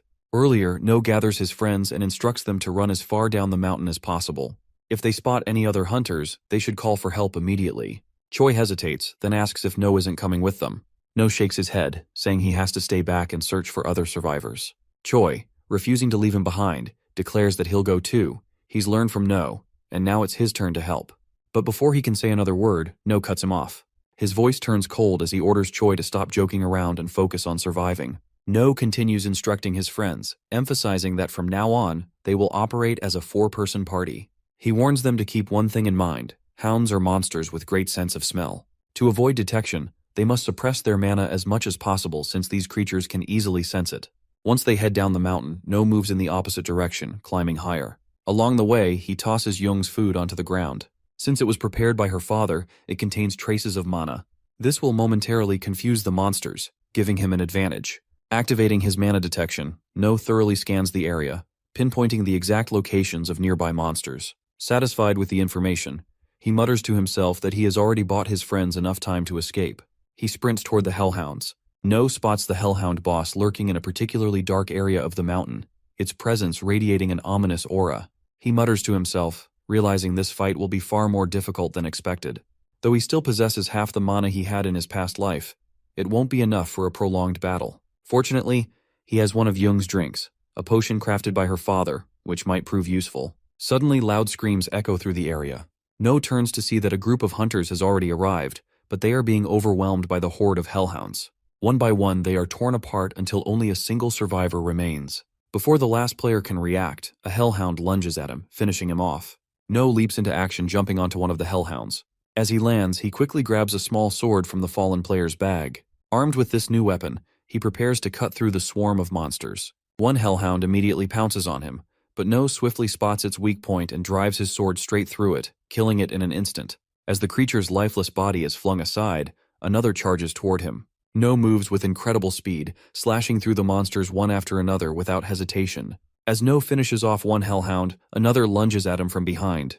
He swiftly dodges the attack and drives his dagger deep into the creature's stomach, killing it instantly. Several more hellhounds surround him. He channels a significant amount of mana into his sword, infusing it with power. Sharp, needle-like projections form along the blade, and with a single slash, he releases them. The small mana-infused needles pierce through the attacking monsters, wounding them all at once. Landing back on the ground, No moves quickly. Using his sword, he carves a massive symbol in the sky, a large glowing star. The moment he completes it, a powerful explosion erupts, consuming all the nearby hellhounds in an instant. The overwhelming blast leaves nothing but silence in its wake. Back in the present, No now holds a gun and a small sword, weapons scavenged from the fallen hunters. Having saved Jin from the hellhounds, he turns to leave. She attempts to stop him, but No coldly tells her not to get in his way and to leave immediately. Jin lets him go, and without another word, No walks away. Jin watches No and firmly declares that she wants him. No finally reaches the boss area after running through the battlefield. Standing before him is the rank 6 monster, the Hellhound boss. Darkness emanates from its body as it marks No as its target. No challenges the beast, declaring that no matter how much it tries to mark him, tonight, it will die. Without wasting time, he unleashes his small needle attack once again. The mana-infused needles fly through the air, piercing the lesser hounds surrounding their leader. As the smaller monsters collapse, No steps forward to face the boss. At that moment, 2 hounds attempt to ambush him from behind. Sensing the attack, he swiftly dodges, taking down one with his sword and shooting the other with his gun. More hellhounds swarm toward him, but No moves through them with deadly precision, cutting down every monster in his path. His relentless assault clears the way as he advances toward the hellhound boss. Hounds still remain in large numbers before No. Annoyed, he mutters about how troublesome they are. Meanwhile, his friends continue their descent down the mountain, running as fast as they can. No had warned them that the monsters they were up against had powerful mana-sensing abilities. To avoid detection, they had to suppress their mana. Following his advice, they kept their mana suppressed as they made their way down. They reach a point where 2 paths diverge before them. Unsure which way to go, Choi turns to Young and asks for guidance. However, Young is exhausted, barely able to keep up. Despite her fatigue, she recalls that No had specifically assigned her and Siona as the group's navigators. Since they were the best at reading terrain, it was up to them to decide the safest route forward. Back in the present, Young uses her mana detection ability, sensing a strong darkness emanating from the left-hand path. At the same time, Siona, relying on her heightened senses, listens carefully and confirms that there are no safe sounds coming from that direction. With that, the group quickly decides to take the other path and starts running at full speed. As they rush forward, Choi suddenly hears deep growling behind them. He panics, but before he can turn around, Minji grabs his hand and firmly tells him not to look back. Her mind flashes back to what No had told her earlier. No one should make reckless decisions. She clenches her teeth, determined to follow his advice. The group continues to sprint, but Young abruptly stops. A wave of darkness surges ahead, stronger than before. Alarmed, she warns the others. They see a lone hound monster blocking their path. However, this one is different from the regular hounds. It is a stronger, upgraded version. Before they can react, the beast lets out a piercing howl, and within moments, more hounds appear from all sides, surrounding them completely. Choi recalls No's words. He was the strongest among them, the main damage dealer, and it was his responsibility to protect everyone. No matter how many monsters appeared, he had to fight. With this in mind, he infuses his stick with mana and prepares to engage the enemies head-on. As the hellhounds charge toward him, he swings his weapon, striking one with full force and sending it flying backward. A rush of excitement surges through him, but before he can revel in his success, 2 more hounds leap at him. He swiftly takes them down as well. However, just as he starts to believe he can handle this, a hound suddenly slashes his back with its claws. Before he can recover, 2 more hounds close in. One snatches his stick, while the other slams its claws into his side, knocking him off balance. The others watch in horror as Choi struggles. Siona observes the way the monsters are toying with him, almost as if they see him as entertainment. Despite the overwhelming numbers, Choi refuses to give up. He clenches his fists, channels a surge of mana into his hands, and as another hound pounces on him, he lands a powerful punch, sending it flying into the air. He stares at his own hand in shock, and what he just did felt strangely similar to the boss's own attacks. But before he can process it, another hound lunges at him, striking his stomach and sending him flying. He crashes hard onto the ground. Before he can move, a hound pins him down with its massive paw pressing against his chest. The others scream his name, but Choi can only watch as the monster prepares to finish him off. Siona, overwhelmed with fear and despair, starts crying as memories of her friends treating her with kindness flood her mind. She repeatedly pleads for someone to save them. The hellhound gripping Choi's arm tightens its hold, preparing to bite down. Just as Minji and the others try to rush in, Siona instinctively activates her telepathic ability, sending out a desperate call for help. Her telepathic signal travels far, beyond anything she has ever achieved before. Suddenly, a powerful wind barrier forms around them, forcefully pushing the monsters away. Choi's friends remain protected inside the barrier, unable to comprehend what just happened. As they look outside, they witness a raging tornado sweeping through the battlefield, tearing apart the hellhounds. Then a woman calmly steps forward. She glances at them and speaks, asking them to close their eyes for a while. She is about to deal with these nasty dogs. This woman is one of the 12 sovereigns, known as Divine Tempest, and her name is Shin. Meanwhile, No continues his intense fight against the Hellhound boss, surrounded by countless monsters. Feeling his exhaustion, he drinks the potion crafted by Young's father, allowing him to recover slightly. Without wasting time, he charges forward, using his heavenly steps to strike down an enemy. However, the horde remains relentless. Another monster rushes at him, and he pulls out his gun and takes it down. Despite his efforts, the battle is far from over. No continues cutting down the remaining hellhounds with relentless precision, wielding his sword while activating his ability, Violent Dance. His movements become a blur, slashing through enemy after enemy until only the hellhound boss remains. Every lesser hound in the area has been eliminated. He charges forward, using his skill to close the distance, but his body isn't responding as smoothly as before. Ignoring the strain, he swings his sword directly at the hellhound, only for the beast to clamp down on the blade with its powerful jaws. No immediately draws his gun and fires multiple shots at the monster, but it refuses to let go. In retaliation, the hellhound prepares to unleash a devastating fire blast. Sensing the danger, No quickly leaps away, narrowly dodging the attack. The flames scorch the ground where he stood moments ago. Without missing a beat, he unloads his remaining bullets into the hellhound, each shot striking its body. The creature staggers from the damage, but before No can press his advantage, his ammunition runs out. Realizing he has no choice but to engage in close combat, he grips his sword tightly. However, he can already feel his mana depleting. Despite this, he notices the hellhound is also exhausted. Now it all comes down to who can outlast the other. The hellhound begins summoning multiple dark energy spheres. Snarling, the beast speaks in a guttural tone, mocking No's arrogance. Watching the swirling orbs, No quickly assesses the situation. These aren't just normal attacks. This seems different from a simple marking ability. It launches the dark spheres toward him. As they race through the air, the beast growls that it will tear him apart. Instead of dodging, No charges straight at the attack, slicing through one of the orbs with his sword. However, instead of shattering, it releases a surge of darkness. He braces himself, analyzing the effect. Realizing it isn't poison, he concludes that he can keep cutting through them without worry. Pushing forward, he steadily closes the distance between himself and the hellhound. Just as he nears, the hellhound, already anticipating his approach, prepares a devastating fire breath. Cloaking itself in darkness, it suddenly unleashes a massive wave of flames directly at No. No raises his sword to block the attack, but the force is too overwhelming. The intense heat and pressure sends him flying backward, crashing hard against the ground. As he struggles to push himself up, he assesses the extent of his injuries. Despite using the last of his mana for defense, his body is battered. Breathing heavily, he mutters to himself, acknowledging just how much damage he has taken.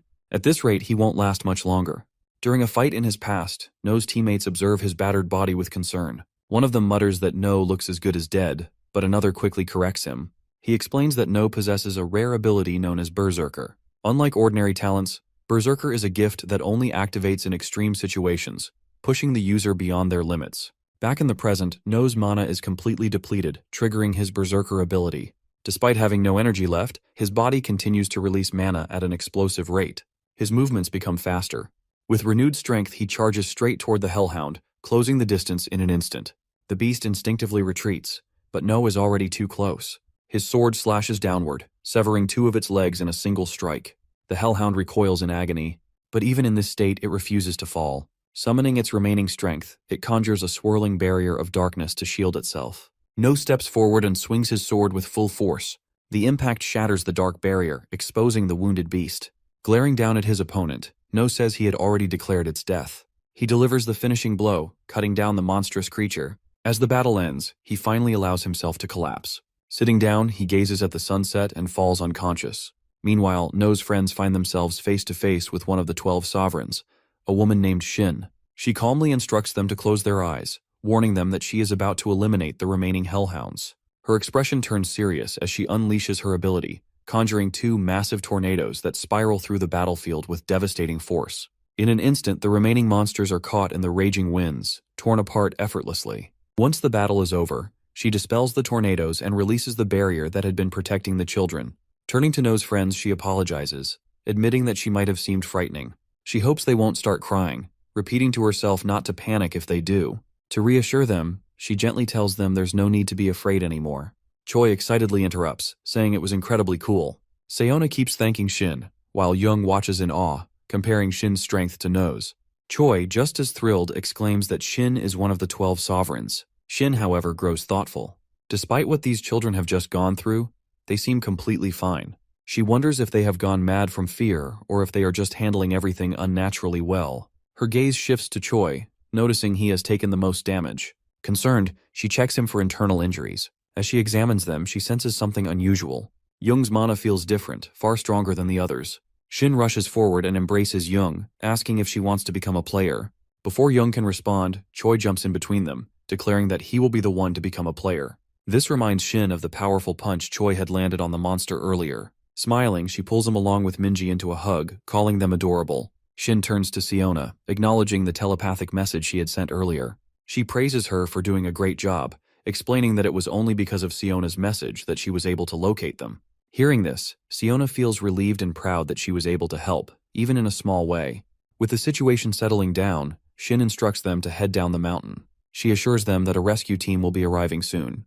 Minji hesitates and asks if Shin won't be coming with them. Shin explains that she still has more people to save but reassures them that she wouldn't leave them alone. Just then, she gestures toward the forest, saying he has arrived just in time. A man steps out from the trees, approaching them. He looks at Shin and complains that she left him behind, saying it was incredibly difficult to make it here alone. This man, named Cheol, is also a member of the Ocean Clan. Without wasting time, Shin tells the children to follow Cheol and head down the mountain.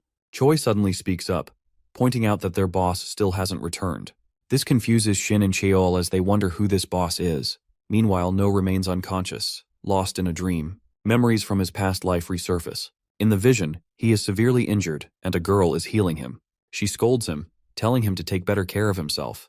If she hadn't been there, he would have died countless times. She points out how recklessly he pushes himself just to stay conscious. Even as she heals him, No makes a face and questions why she's so angry. After all, it's his body. The girl, Yu Jong, glares at him and snaps back, saying that since she's the one always taking care of it, his body might as well belong to her.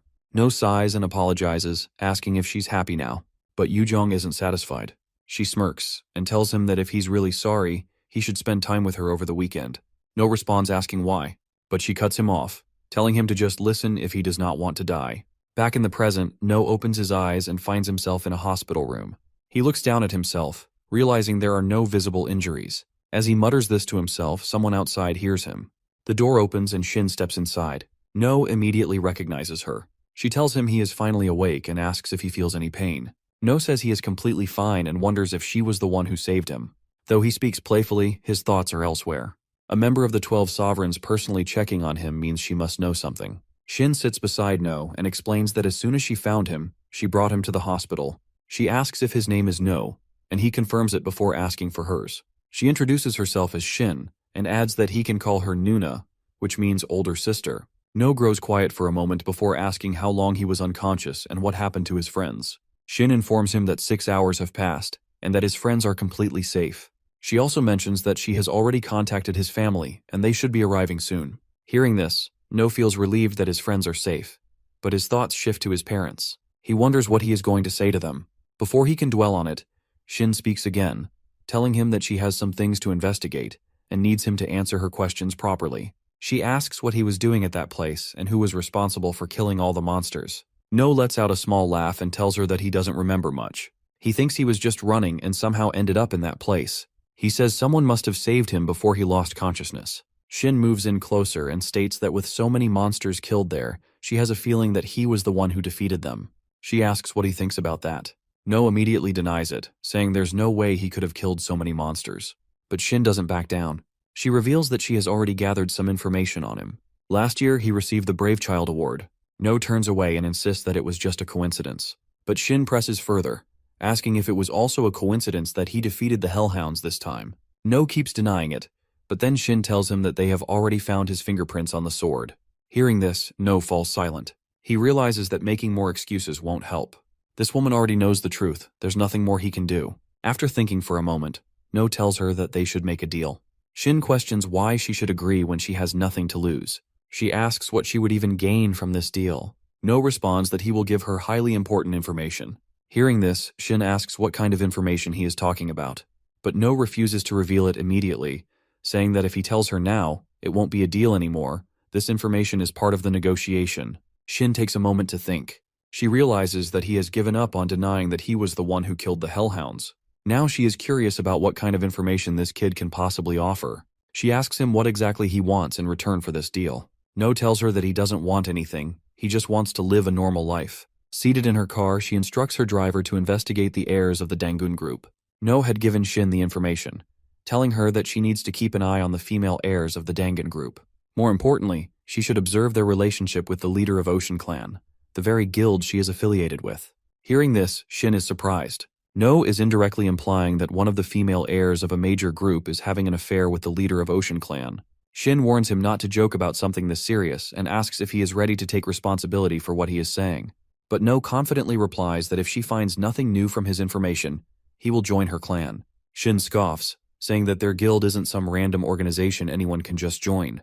However, No counters by saying that a moment ago she was convinced that he was the one who killed the hellhounds. Shin acknowledges that, no matter how she looks at it, No stands to gain a lot from this deal. But No simply tells her that, in the end, she will be able to confirm her husband's loyalty, while also securing a valuable talent.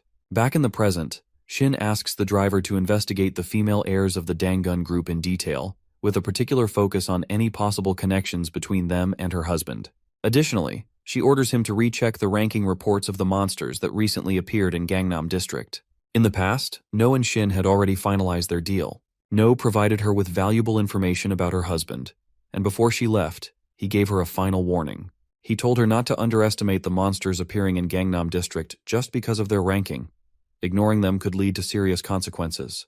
Before parting ways, he made one last suggestion. She should report that all the monsters from the recent incident were defeated by her alone. With a slight smile, No pointed out that this arrangement would benefit her as well. Meanwhile, it would allow him to continue living as an ordinary elementary school student. Thinking back on their conversation, she mutters to herself that the boy is truly interesting. The news reported that today, a 7th grade monster and 100 hellhounds attacked Mount Bukan. A player had dealt with the 6th grade hellhound and was now investigating the incident. Someone was checking a phone displaying a report stating that 34 victims are identified. The entire internet was flooded with news about the event. A couple of months later, Siona smiles as her friends wish her a happy birthday. No, looking at Minji smiling, teases that kindness doesn't suit her. Young hands Siona some homemade chocolate with a cheerful expression.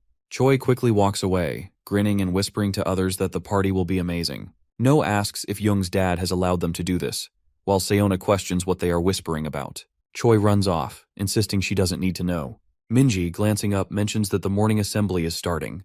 Siona looks around in confusion. Later in the evening, a large crowd gathers at Young's house to celebrate Siona's birthday. All the kids smile as they wish her. Tears well up in Siona's eyes as she admits she had suspected they were secretly planning something. A cake is brought out for her. Minji, still smiling, reminds Siona that she has a lot to do. Minji tells No that Jin Sana has threatened a worker to ensure the boy's father will attend. No knows about the KK group, ranking 7th in all of South Korea. Their main areas of influence are electronics, construction, and advertising, though they have little impact on the medical industry. No tells Minji to wipe that expression off her face. He smiles, saying that if Jin is a direct heir to KK, then her last name should be Kim. But since her surname is Jin, she is definitely from a collateral family. No tells her to stop worrying. Minji is annoyed and walks away, telling him to eat alone. No mutters that things have gotten a little complicated but are still manageable. His eyes are on his family as he stabs the fork into the cake, declaring that if anything disturbs them, he will tear it to pieces. Choi shouts that today he will show what he has learned. No tells him that as long as he doesn't trip, he is fine. Choi waves a hand, telling him not to worry. Everything will be okay, and he will do his best for the team. No notices the tension in the air and turns back. Angry students are gathered, and he asks what is going on. Minji, now stern, demands an explanation from the boy standing next to her. The boy says that the teacher has promised to buy nuggets and pizza if they win. No glances at the teacher, who is now in tears, regretting her words. Feeding these students is impossible. Another teacher raises his gun and shouts for attention. Choi prepares to start, thinking about how shocked everyone will be. A gunshot rings out. He runs forward with all his might, the team cheering his name. No sighs as Choi pushes toward victory. He focuses on Choi as the finish line comes into view. Choi stretches his hand toward it, but his body suddenly feels unbearably heavy. Just one more step, then he collapses. The team is horrified. The class teacher rushes forward, lifts him onto her back, and carries him. Choi murmurs that the sky is spinning. No sighs, already expecting this outcome. Choi has overdone it again. He thinks about how he needs to work on the boy's character and teach him to stay calm. Suddenly, a girl jumps on him from behind. He turns to see his sister Yuna, beaming with excitement. She proudly announces that she has come first in the 100-meter race. No nods, realizing she has beaten all the other 5th graders. Yuna tells him to take care of himself and that she is heading to her next event.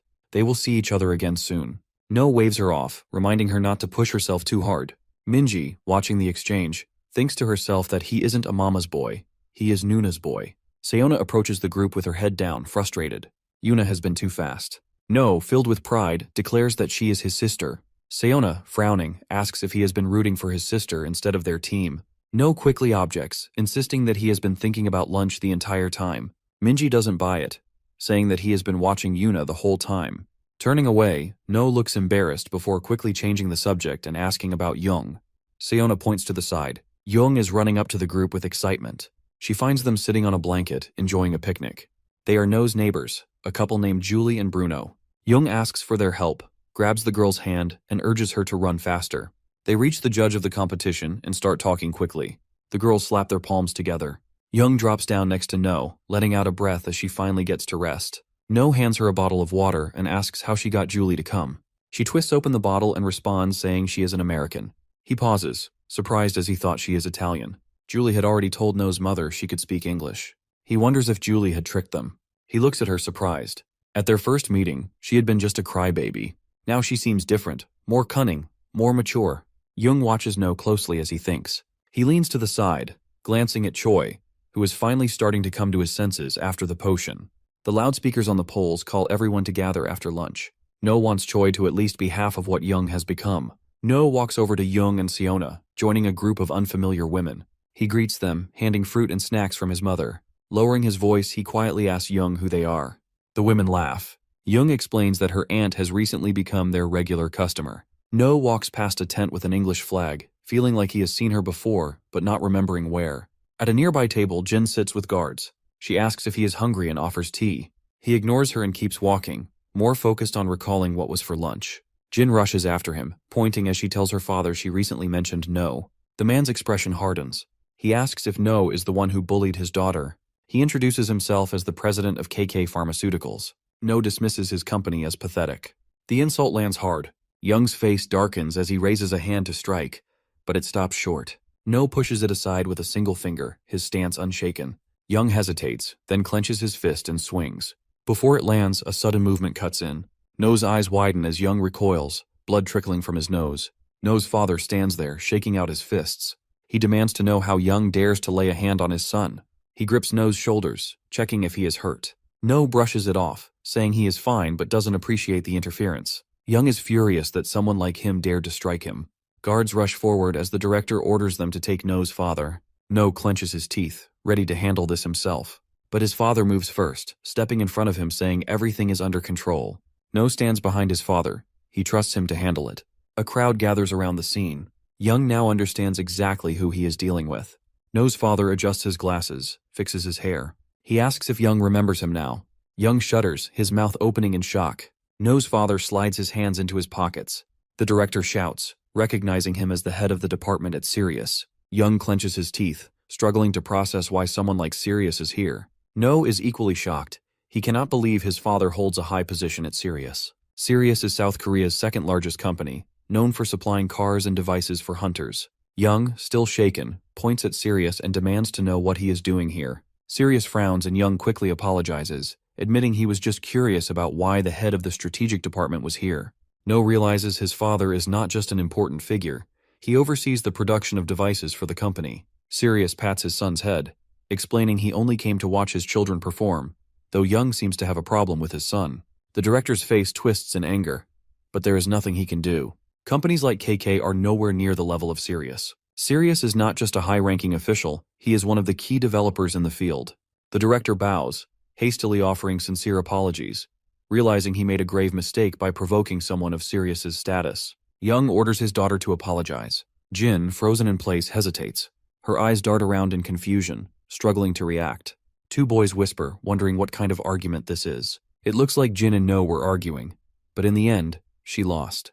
They laugh, saying she deserves it for always picking on others. Jin lowers her head. The boys warn the others not to look at her, or they might get into trouble too. She wants to apologize, but her voice shakes. Tears well up in her eyes and she runs away. Sirius places a hand on No's shoulder, saying they should leave now. As for hitting him, they can consider themselves even. Young bows to Sirius, who walks away with his son and tells him to take care of himself. No worries about the consequences, but Sirius turns him around, kneels, and tells him not to handle things alone next time. He should come to him instead. Sirius smiles as he tells No he is still too young and that relying on his parents is completely normal. No looks at his father and Sirius takes his hands. No thanks him, promising himself he won't forget this warmth ever again. Elsewhere, on the upper floor of a ruined building, a man in a suit is smoking. He turns to the young man sitting on the couch, asking if it was really necessary to come all the way here to hire him. The client explains he has a big deal, but some people are in his way. He needs help handling them. The young man glances at his phone, then asks about the payment. A suitcase appears in front of him, brought by an employee. Inside there are stacks of cash, 1.5 billion upfront and another if the job is completed. The young man eyes the reward, reaching for the suitcase. A blue whirlwind of mana emerges from his hand. He acknowledges the payment, and in an instant, the money vanishes into a black portal. The employee stares in confusion, not understanding where the money went. He turns to his boss, who can only mutter in disbelief. The boss smirks, flicks away his cigarette, and laughs. Meanwhile, at a department store, Yuna beams with excitement as No follows her. Julie approaches from behind, placing her hands on No's shoulders. He hasn't been to a shopping center in a while, but the exhaustion feels the same. She leans in, mentioning that they had just arrived and hoping he isn't too tired.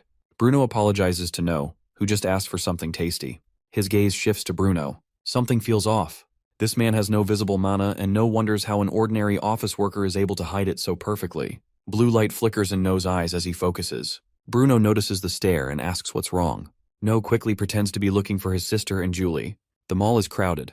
Bruno mentions that the girls said they were heading to the 5th floor before running off. Finding them won't be easy. No sighs, remembering that his sister can now mask her mana as well. Bruno pulls out his phone, reassuring him not to worry.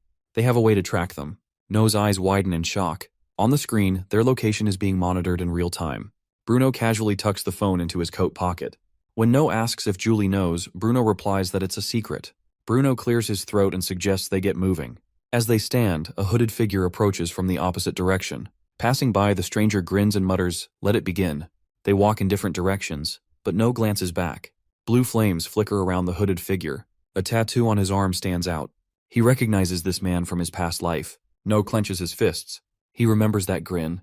It's No Name. Bruno asks what's wrong. No hesitates, struggling to make sense of it. Something is off. He tells his uncle that something strange is happening. After a moment, he detects 3 individuals nearby with suspicious mana energy. No is surprised but quickly realizes that the energy is not coming from No Name. It is from 3 completely different people. One is wearing a baseball cap, another is bald, and the third has a bucket hat. He conjures 3 small orbs of mana and sends them toward the 3 individuals. Each one is hit, allowing him to pinpoint their exact locations. He is certain these 3 are experienced hunters. The marked individuals start moving around in confusion. 2 of them seem particularly panicked as they scan their surroundings, trying to figure out who targeted them. The third person, the one wearing the bucket hat, remains completely still. Bruno finds this strange. The other 2 suddenly decide to move in opposite directions. Suspicious of their actions, No follows the bald man. No watches as he weaves through the crowded area, carefully tracking his movements. Suddenly, he reaches into his pocket and discreetly drops a mana stone onto the ground. No immediately understands what is happening. These people are planning to cause chaos inside the mall. Before he can react, mysterious blue lights begin appearing everywhere. The crowd erupts in shock as the eerie glow spreads. People instinctively back away. Then, a massive black portal materializes above them. Confusion ripples through the crowd as they stare in disbelief. Whispers fill the air. Some wonder if this is the Mana Mall distribution they have only heard about in rumors. A piercing scream suddenly comes from somewhere behind No and Bruno. Countless monster hounds pour out from the portal in an overwhelming swarm. The creatures launch an attack, targeting terrified shoppers one by one. Other monsters begin spilling into the mall, flooding every floor. The mall's emergency announcement system blares to life, urging all visitors to evacuate immediately. But before the message can even finish, a monstrous figure lunges forward and silences the announcer in an instant. Meanwhile, No Name remains on his call. The operation is proceeding exactly as planned. Anyone who dares to interfere must be eliminated on the spot. Panic surges through No. This attack on the mall was never supposed to happen. Somehow the future has changed completely. He realizes that everything shifted when the Kraken attacked the city, where he saved his parents. A monstrous hound suddenly charges at him from behind. Bruno reacts instantly. He strikes the creature's head with full force, sending it crashing across the floor.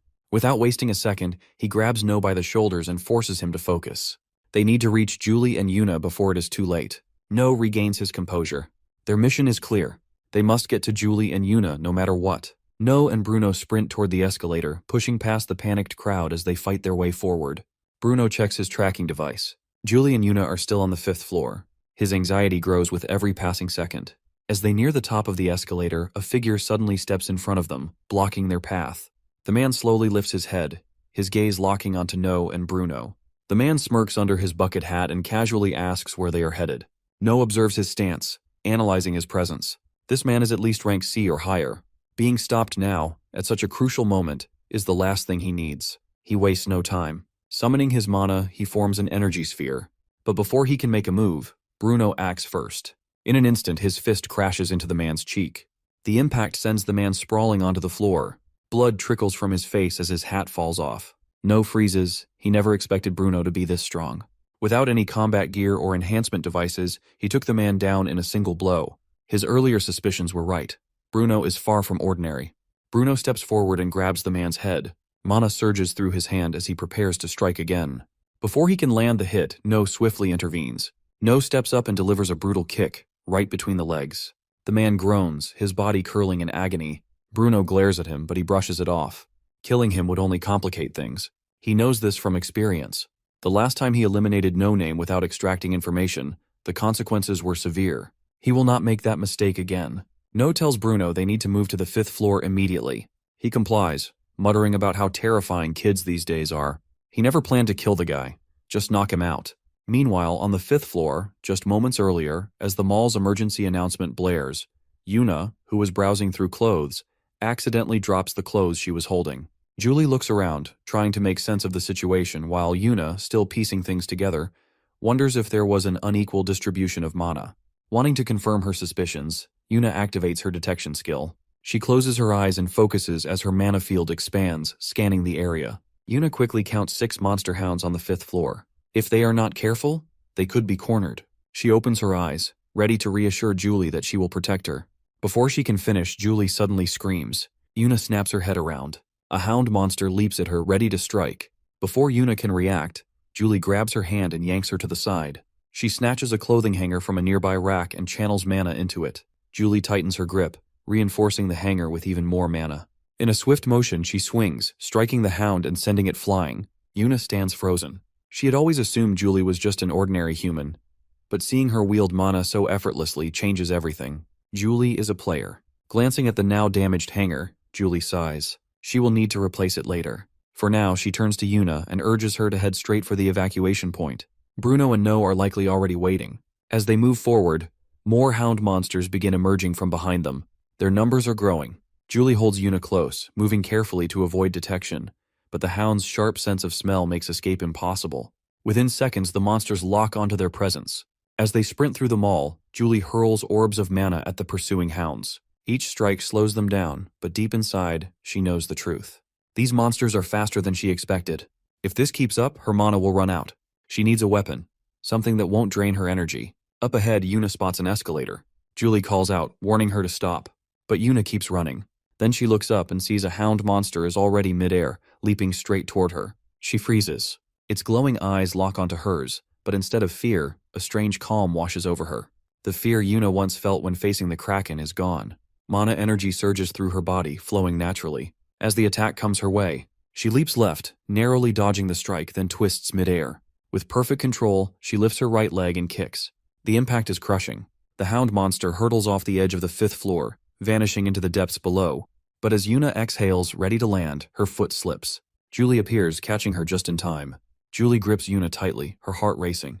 She quickly asks if Yuna is okay. Still smiling, Yuna reassures her she's fine. More hound monsters flood in from every direction, cutting off their escape. Julie scans the area and spots the escalator. She quickly turns to Yuna and asks if she can make it. Yuna nods. Mana energy pulses through their bodies as they push off the ground. In one swift motion, they leap and their feet land safely on the escalator. Julie doesn't stop. She tells Yuna to get down quickly. 2 hound monsters stand on the upper floor, furious that their prey has slipped away. Julie clenches her fists. Without proper combat gear or a weapon, fighting here will be difficult. She needs something solid to use. As they near the bottom of the escalator, a hound monster suddenly leaps from above, aiming straight for Julie. She grabs a mannequin torso from the side and swings it with full force. The impact is brutal. The monster is sent flying, crashing off the escalator and out of sight. She doesn't stop. 2 more hounds charge at her. Holding the mannequin like a weapon, she swings again, knocking both creatures away in one swift motion. Yuna watches, amazed by Julie's skill. Meanwhile, No and Bruno move cautiously through the area. No suddenly stops, noticing lipsticks and other cosmetic products scattered across the floor. He picks one up, rolling it between his fingers. If he has nothing else to use as a weapon, this will have to do. He throws the lipstick at one of No Name's henchmen. He deflects it with ease, just as he expected. It was never meant to hit. The moment his attention shifts, No rushes in. He strikes hard at his shin. He stumbles, but it isn't enough to take him down. He follows up with a powerful punch straight to his head. The force of the blow is devastating, leaving his face bruised. No quickly reports to Bruno. He asks if he has finished on his end. Bruno confirms. Now, all that remains is for them to head upstairs. Just as Bruno prepares to move, No stops him. He believes that if they wait a moment, they might be able to sense their targets more clearly. After a brief pause, he successfully pinpoints their locations. Before he can react, a hound monster crashes down from the upper floor, followed by 3 more. No and Bruno immediately look up, scanning the area. Above them, they see No and Yuna safe. With that reassurance, they grab weapons from their fallen enemies and make their way upstairs. As they move, Bruno asks if they need any protective gear. No considers his question but feels confident with just the short sword he picked up. No suddenly stops. His grip tightens around the sword. Bruno notices the shift in his behavior and asks what's wrong. On the floor above them, a man in a black jacket stands motionless. They recognize him instantly. It is the same person they spotted on the ground floor earlier. His mana energy surges, radiating an intense aura. No turns to Bruno and asks if he is the one behind the chaos in the mall. Bruno confirms it. Bruno instructs No to go and find his older sister, but he refuses to leave. He declares that he will be the one to take him down. Meanwhile, Julie and Yuna find themselves approached by 2 henchmen of no name. One looks surprised to see a foreigner. The other grins along with him, amused by the situation. Slowly, they start moving toward Julie and Yuna. Julie immediately steps in front of Yuna, shielding her. The henchmen will be forced to retreat soon as the Scylla are on their way. But before that happens, they decide to amuse themselves a little longer. Julie is disgusted while Yuna trembles behind her. Julie urges Yuna to find a place to hide. She promises to find her later, but Yuna refuses. She insists that she can fight too and begs Julie not to worry about her. Before she can argue further, the hooded man suddenly shouts, declaring that they won't let the kid escape. Almost instantly, his partner appears behind Yuna, blocking her path. A chill runs down Yuna's spine. She stands frozen as cold sweat trickles down her back.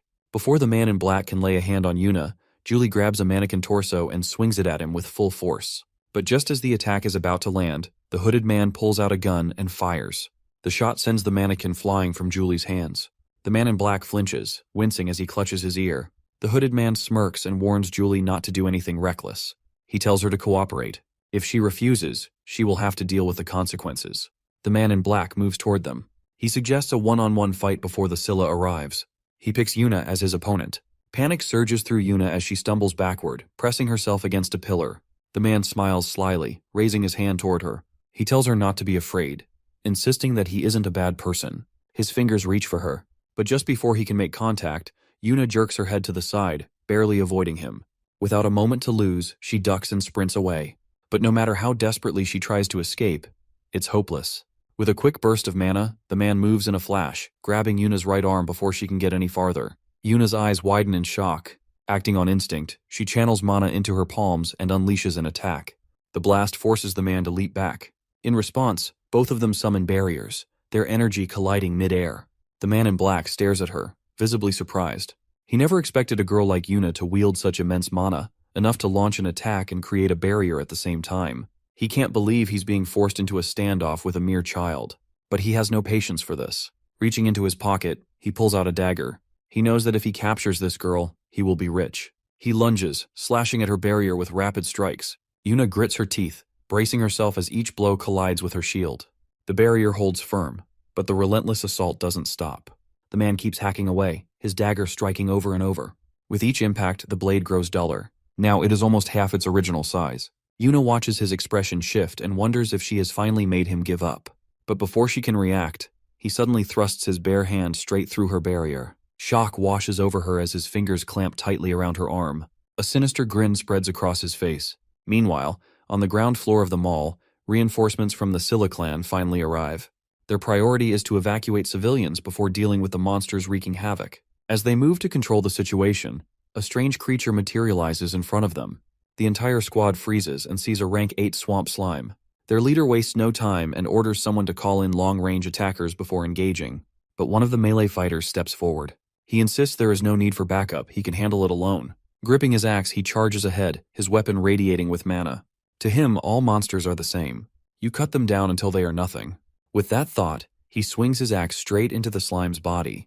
The moment his weapon makes contact, his attack stops dead. The slime begins to move. Its massive fluid body shifts and engulfs him entirely. Within seconds, he is devoured whole.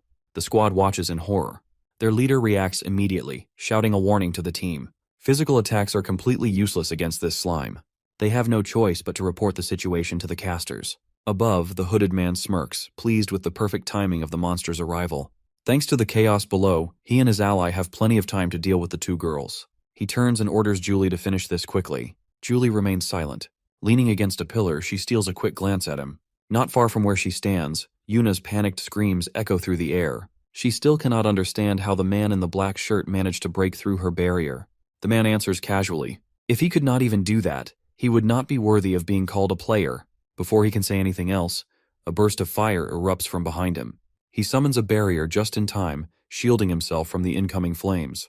Julie stands with one arm raised, fingers forming the shape of a gun, mana-infused fire still flickering at her fingertips. She fires again, shouting for Yuna to run. Realizing he cannot fight both of them at once, the man shifts his focus, blocking Julie's attacks, which gives Yuna a chance to escape. The hooded man turns toward Julie, clapping his hands in amusement.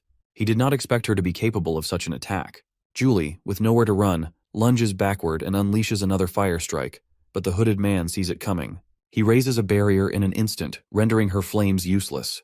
Amused, he calls her a beautiful little doll and tells her to stop wasting energy. Fighting is pointless when they could be doing something far more interesting. Yuna keeps running, leaving Julie alone to deal with him. Hearing his words fills her with rage. She kicks off her heels, rips away the fabric restricting her leg, and glares at him. She refuses to be treated like some doll. She channels her fire again, determined to burn him down, but he acts unimpressed. Her attacks are too predictable. Before he can finish, his eyes widen, and he reacts instantly, summoning a barrier in front of him. But the moment it forms, it shatters. He brushes off the embers clinging to his shoulder, watching her closely. That surge of power, that sudden leap in strength can only mean one thing. She has an amplification gift. The man in the black continues his pursuit as Yuna sprints through the mall. Panting, he follows her into a toy store. Yuna backs up against the shelves, trapped with nowhere left to run. She channels mana into her legs and leaps onto a nearby shelf. Snatching a toy box from below, she hurls it at him, but he reacts instantly, activating a barrier that deflects it with ease. Frustrated, he slams his foot against the shelf, shaking the structure. Yuna loses her balance and begins to fall. Seeing his chance, he channels mana into his hands, aiming to cripple her legs and keep her from escaping. Just before she hits the ground, she activates a barrier of her own, clashing directly against his. The sudden resistance catches him off guard. Now he struggles to hold his defense as her strength surges. She starts counting in her head. With each second, her power builds. When she finally unleashes her energy, the shockwave explodes. Using his barrier as a foothold, she launches herself toward another shelf. Before she lands, he attacks again, but she reacts in time, dodging with precision. In that moment, she remembers Julie's fire attack from earlier. Inspired, she decides to replicate it. Forming her fingers into the shape of a gun, she gathers mana at her fingertips. Confident in the execution, she fires. The glowing projectile, a technique she calls mana bomb, rockets forward faster than he can register. It strikes him directly. A massive explosion tears through the area, thick smoke swallowing everything in its path. Outside the toy store, the hooded man stares in shock. He never expected his partner to be taken down by a mere child. Yuna bursts out of the store, gripping a baseball bat in her hand as she calls for Julie. The hooded man hesitates. Fighting now would be risky, but backing down would mean all his efforts were wasted. Julie spots Yuna approaching and immediately yells for her to stay back. She is about to unleash her full power. But before she can act, the hooded man moves first. A magic circle appears beneath her feet, and chains shoot out, coiling around her legs. As she struggles, he steps forward, uninterested in a fair fight. He grabs her from behind, locking her in place. She thrashes, but his grip holds firm. A sinister grin spreads across his face as he pulls out a dagger, whispering that she never saw this coming. Yuna watches in horror as she realizes Julie is trapped. She moves to step forward, but the hooded man tightens his hold and presses the blade closer, making it clear that if she takes another step, Julie could be seriously hurt. Rage boils inside Yuna, and she almost screams.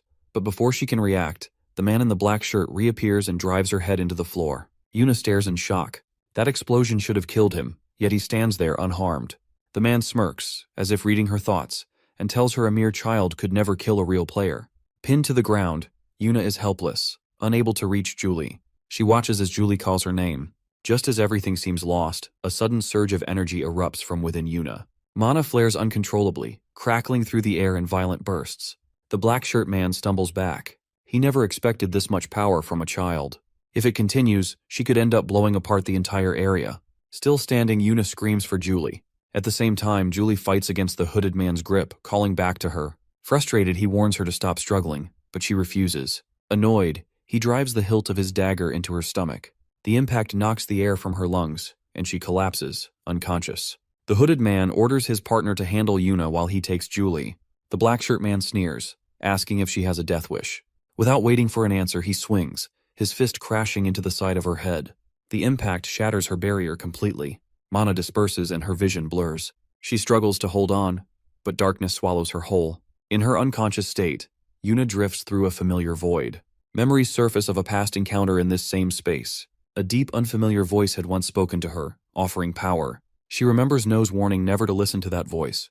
It was too dangerous. Nothing had happened back then, but if the situation were different next time, no one could predict the outcome. No had promised to help her grow stronger the right way. He had urged Yuna to live a normal life, to never entertain that voice again. As a sign of their pact, Yuna had linked her pinky with No's, sealing their promise. But waking up now, coughing up blood, all she feels is regret. She whispers an apology to No in her heart. This time, she has no choice. She has something she must protect. Her friends, her family, they deserve peace. And if breaking that promise is the only way to ensure it, then so be it. Her hands tremble, but her gaze hardens as she locks eyes with the black shirt man. The man smirks, watching her struggle to stand. He swings, aiming to finish her for good. But before his fist can land, a powerful strike from behind sends him flying. Bruno's punch sends the man in the black shirt tumbling across the floor. Yuna exhales in relief. Bruno, noticing her weakened state, removes his coat and drapes it over her shoulders. He commends her for fighting bravely and reassures her that she can leave the rest to him. Standing like a giant bear, Bruno's overwhelming presence fills the hooded man with fear. In a single step, he closes the distance. Before his opponent can react, Bruno grabs his head and slams it into the ground while lifting Julie's unconscious body into his other arm. The impact shatters the floor beneath them. Nearby, the dagger belonging to the hooded man rolls toward the black shirt guy. He hesitates before picking it up, his eyes flicking to Bruno's trembling hand as he holds Julie. Deep gashes cover her body. The man in black forces himself to move, gripping the dagger as he charges. He lunges forward, shouting for Bruno to die. But Bruno doesn't flinch. His fist swings in a devastating arc, slamming into the man's face and sending him crashing away. Bruno's fury reaches its peak. His voice drips with righteous wrath as he vows to make them pay for what they did to Julie and Yuna. Mana surges through his entire body as he steps forward. The man in black, sprawled on the ground, begs for mercy. But Bruno, consumed by rage, tells him to settle his business in hell. He gathers all his remaining mana into his hand and ends it in a single final blow. A few days earlier, before the attack on the mall, deep within a remote forest, two men argue inside an old shack. One of them, a subordinate, protests against the excessive orders given by a man known as No Name. This group was responsible for forcing Kim Kyung, the Vice Lord, to resign. Frustrated, the subordinate brandishes his spear, vowing to kill No Name and deal with Gil Seong-jun as well. He lunges, unleashing a rapid flurry of strikes. But something is off. No matter how many times he attacks, his target remains untouched. Before he can react, a blade pierces his stomach from behind. Panic sets in as he realizes the truth. No Name's gift is disorder, which distorts perception itself, making it nearly impossible to land a hit. No Name watches calmly as his strength fades, muttering that he talks too much. With a sword in one hand and a rope in the other, No Name wraps the rope around the struggling man's neck and hoists him onto a high beam. As his victim kicks desperately, gasping for air, he tells him he will personally take care of the man's family, especially his wife, and treat her very well. He chuckles darkly as the struggling slows, the legs twitching before going completely still. No Name thanks him for all the hard work, then walks away. A few days later, local authorities discover the subordinate's corpse. Inside the abandoned cabin of Vice Lord Kim Kyung, they find a suicide note, leading them to believe he took an extreme way out. At the mall's logistics warehouse, 6 figures stand waiting. No Name arrives, his sharp gaze sweeping across the room as he asks if anyone else is coming. A young man with a bowl-cut hairstyle steps forward, reporting that Shinhwa clan members have already arrived. Their men who were stationed there earlier have lost contact. Given the situation, they decide to retreat immediately. But before they can leave, the young man with the bowl cut suddenly asks No Name about the child standing behind him. No Name, confused, turns around to see who he is referring to. Adjusting his glasses, he is shocked. No stands behind him and finally speaks, stating that he is glad No Name has noticed his presence. No Name, completely bewildered, questions in his mind who this child really is and how long he has been standing there. Even the bowl-cut-haired subordinate never expected his captain to fail to recognize the child. Assuming it might just be a lost kid, the young man asks No Name why he looks so tense. Since No Name remains silent, the bowl-cut-haired subordinate decides there is only one course of action. He will kill the child with a single slash. He warns No that children should never follow strangers recklessly, as something terrifying might happen. As he prepares to strike, No calmly places his left hand into his pocket, channeling mana into something he holds. The moment the young man swings his sword, No swiftly pulls out a dagger. With a single slash, he cuts through the subordinate's neck, killing him instantly. Blood splatters across the ground. The 5 remaining individuals freeze, their eyes locked on No in shock. Having effortlessly taken down the subordinate, No looks down at the corpse with a blank expression, realizing he shouldn't have killed him so quickly. No Name, who had been standing close, immediately jumps back and commands the remaining 5 to stay on guard. Realizing that the child before them is no ordinary kid, they quickly draw their weapons. No notices their reluctance and smirks. Mocking them, he wonders if they are truly scared of a simple dagger held by a little boy with barely any combat experience. Tilting his head with a playful grin, he calls them a bunch of cowardly chicken. His taunts strike a nerve. 4 of them, now blinded by rage, charge at once. This is exactly what No wanted. Grinning wider, he activates his skill, Heavenly Steps. In an instant, he slashes through all 4 in a single motion. They drop dead before they even realize what happened. Now only No Name remains. No's playful expression fades as he points his dagger at No Name. He asks why No Name is just standing there. If he refuses to move, then he will come to him instead. No Name struggles to process what just happened. A mere child had cut down 4 advanced players in seconds. Attacking recklessly is no longer an option. He quickly channels purple mana throughout his body and dashes at full speed toward No. No watches his movements with a bored expression. The moment No Name swings his blade, No dodges with ease. Lifting his leg, he channels mana into it and delivers a powerful kick to No Name's left arm. The impact sends him staggering back. No observes him with disinterest. Compared to the opponents he will face in the future, No Name's strength is meaningless. Then, without mercy, he states the truth. No one knows No Name because he is insignificant. Hearing this, No Name is consumed by rage. Mana surges wildly around him as he unleashes a relentless barrage of attacks. No is bombarded with slashes from No Name, yet not a single strike manages to touch him. No Name begins to wonder how this kid is dodging every attack so effortlessly. No, still evading with ease, calmly states that he has already experienced this. No Name's special gift proves completely useless against him. No counters. A swift kick to No Name's leg sends him stumbling. He leaps forward and unleashes a flurry of slashes. As his blade cuts through the air, he tells No Name to calm down, assuring him that he has no intention of killing him. No raises his blade above him, and soon the entire room is drenched in blood. After wiping out the last of the enemies, No and Shin step outside the mall. Around them, officers are busy cleaning up, removing bodies of both the terrorists and the innocent victims. Shin stares at the devastation, struggling to believe that the terrorists managed to cause this much havoc. No, hearing this, asks if she was able to capture them. Instead of answering, Shin looks straight at him and states that he now owes her a huge favor. No acknowledges this, promising to repay his debt in the future. He asks Shin to take care of No Name. Shin agrees and begins walking toward No Name. But as Shin approaches, No suddenly hesitates. Something has been bothering him for a long time, and this is his chance to find out the truth. He stops Shin and tells her to wait before reaching for No Name's sunglasses, determined to finally see his face. No Name immediately panics and pleads for him to stop, but No ignores him and pulls off the glasses. The moment his face is revealed, both No and Shin recoil in horror. No struggles to look at it for more than a moment. Shin, standing behind him, looks even worse, barely holding back the urge to vomit. They quickly realize they can't keep staring. No sighs, puts the sunglasses back on No Name, and turns to leave. Just as he starts walking away, someone calls out to him from behind. He turns to see Julie standing there, with Bruno carrying Yuna. He is relieved to see them safe. He rushes toward them, overwhelmed with joy. Not long after, the mall incident becomes a major news story, covered by every media outlet. A reporter on television announces that on December 17th at exactly 3 p.m., a terrorist attack took place inside the mall. The conflict involved summoned monsters and hired players fighting against the terrorists. The leader of the terrorists, identified as No Name, was captured. Shin played a crucial role in their defeat. According to the latest reports, the death toll has reached 23. In response to the tragedy, the Celestial Maiden government issues an official statement expressing deep condolences to the victims. A mysterious man watches the news on his TV. His eyes remain locked on 4 individuals on the screen. A slow, wicked grin spreads across his face. He has finally found them. At a small cafe owned by Young's father, a magical barrier surrounds the cafe, preventing ordinary people from recognizing them. Inside, No and Shin sit across from each other. No responds, saying he wanted to thank her, but there is another reason behind the meeting. He asks what happened to the No Name group. Shin reveals that the entire group has been sentenced to execution, the first ruling of its kind since the Celestial Maiden government was established. No asks about the person who hired them, but Shin only apologizes, stating that she is not in a position to disclose that information. Seeing that Shin has made her stance clear, No backs off. Shin then asks if that was all he wanted to know. No also seeks information about the fate of the Sabyok group. Shin explains that the president, Lee Yoon, has returned, prompting the group's heirs to temporarily withdraw from everything and focus on social welfare services.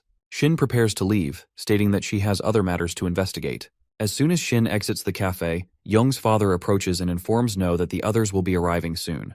He then asks if she still plans to wait here. No thanks him and decides to stay.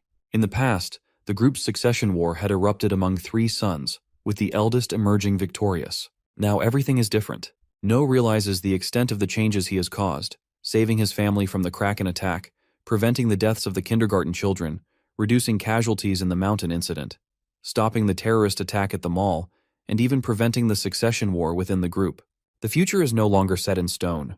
For the first time, he feels free from the fate that once led to the deaths of her comrades, including Paring and Lee Jong. By evening, No is at home, having dinner with her family. Taking a deep breath, Yuna announces that she wants to become a player. The moment she speaks, No chokes on his food.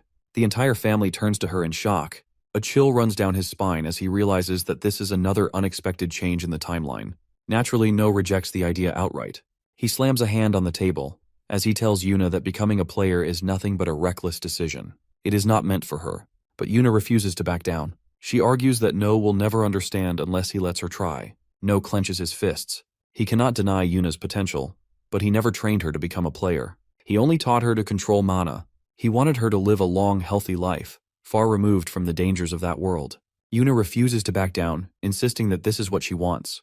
Their parents sit in silence. Frustrated, No demands to know why Yuna is so eager to abandon her normal life. The life of a player is not glamorous or respected. It is filled with blood, sweat, and suffering. But even after hearing all of this, Yuna stands firm. No matter how difficult it is, she wants to save people. She does not want to spend her life being protected, watching helplessly from the sidelines while others fight. Their argument drags on until their mother finally intervenes. With a sigh, she tells Yuna that if this is truly what she wants, she is free to pursue it. No snaps, shouting in frustration. The outburst startles their younger sibling, who bursts into tears. Their mother immediately scolds No for raising his voice and comforts Yunai. With tearful eyes, the little one looks up at No and mutters that she hates him. No turns to his parents again, demanding to know if they truly have no issue with Yuna becoming a player. Their mother explains that while they do not fully understand how dangerous a player's life is, they will still support Yuna if this is what she truly desires. Their father agrees, believing in Yuna's capability and trusting her to make the right decisions. Hearing their approval, Yuna gets up and embraces them both, thanking them for believing in her. No watches in silence. If their parents have already decided, he no longer has the right to oppose it. The meeting room is now crowded with people. The president calls on Seo-jong to present the gathered facts. Seo-jong begins by explaining the terrorist attack that took place in the mall, clarifying that the assault was not just an external attack, but an internal conflict within the Sabyok group itself. He then outlines the group's hierarchy as they currently understand it. The power struggle revolves around the 3 sons of the chairman Lee Yoon. The youngest has the weakest support, while the real competition is between the eldest and the second son. The eldest, Lee Byung, is known for his ruthless nature. Many doubt his legitimacy as heir, believing that simply being the firstborn is not enough to make him a worthy successor. The second son, Lee Jong, is completely different. Well-mannered and highly skilled in management, he is seen as a more capable leader. Based on this, they speculate that the terrorist attack may have been linked to Li Byong, who ordered the attack on a business managed by Li Zhong. The elder asks if the chairman is aware of such details. They agree, saying that the chairman reappeared from exile and returned to management immediately after the attack. Seojong continues, pointing out that Li Byong's financial power did not just fund mercenary players from no name. He likely hired the Ocean Clan. The mention of their name sends a wave of shock through the room. Records confirm that 92 hounds were captured during the Bukhan incident. Although 70% of the magic stones extracted from these monsters were secured, the remaining 30% circulated into the market. The investigation has revealed that these same magic stones were used by the terrorists in the recent mall attack. Seojong's explanation leads the leader to consider the possibility that the terrorists deliberately waited for the market price of magic stones to rise before executing their plan. Seojong responds that level 7 magic stones are neither refined nor filtered, making them easily accessible. The leader then questions whether the Ocean Clan could have been the ones to purchase and weaponize the leaked magic stones. Seojong states that their clan has thoroughly investigated the market circulation of these stones. If the Ocean Clan obtained them, it was likely through a secondary source, meaning their information might still be incomplete. A deep silence fills the room before the leader speaks again. Earlier this year, in April, Shin discovered that her husband, Gil Seong-jun, was having an affair with an heir from the Dangun group. Now the truth behind Gil Seong-jun's intentions has become clear. He must sever ties with the Dangun group and fully commit himself to Saebyok. This is the reason for today's meeting. The elder questions whether they are preparing for war. The leader responds, stating that war might not be the worst option. However, another man sitting nearby raises a serious concern. Divine Tempest is also a member from the Ocean Clan. A bald man speaks up, countering that the Ocean Clan is not the only one with 12 sovereign members. Their side has the Thunder Emperor. However, another man argues that this might not be enough. The Thunder Emperor is still too young. No matter how much of a genius he is, it would be difficult for him to match Divine Tempest in battle. The leader stops the idea of war but refuses to let the Ocean Clan go unpunished. Instead, she makes a decisive announcement. They will fully support Li Zhong, the second son, as the rightful heir, and organize a meeting to teach the Ocean Clan a lesson. It is now the 4th year of Celestial Maiden's rule, and No has moved up to the 2nd grade of elementary school. Minji finds it annoying that the 5 of them are still together. Seona agrees, though she had initially worried that they might be separated.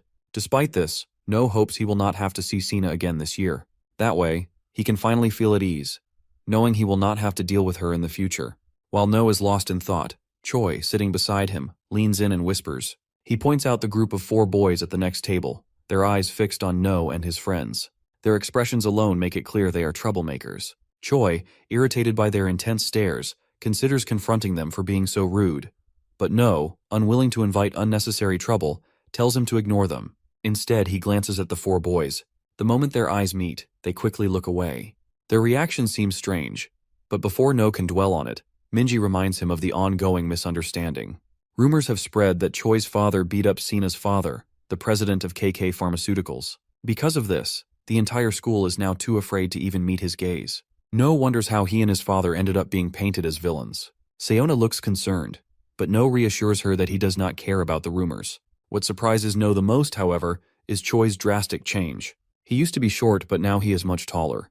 He asks what Choi has been eating to grow so much. Choi simply replies that he has been training under the boss's instructions. As part of his training, he also drank the juice made by Young's father. Hearing this, No is even more puzzled.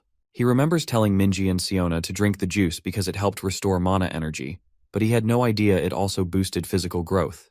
Now, he is the shortest among them. Frustrated, he decides to start drinking a full glass of that juice every day. Not long after, the sound of footsteps fills the air as the teacher walks in. The teacher introduces himself as Do-hoon, their homeroom teacher for the year. Just from his aura and mana presence, No can tell he is no ordinary person. Later in the afternoon, the old man in the library asks his assistant for a report on recent events. The assistant informs him that the parents who attempted to have Jin Seona expelled, arguing that she is a demi-human, have been completely removed from the school. Everything has been handled according to his orders. Satisfied, he praises his assistant's efficiency, but his thoughts linger on KK Pharmaceuticals and their failed attempt to manipulate class placements and separate the children. Thanks to his team's efforts, they managed to counteract the company's interference and keep Jung in the same class as the others. He then asks about KK Pharmaceuticals. The old man, Min-jun, finds it ridiculous that they would go to such extreme lengths to target a child he considers as precious as his own grandchild.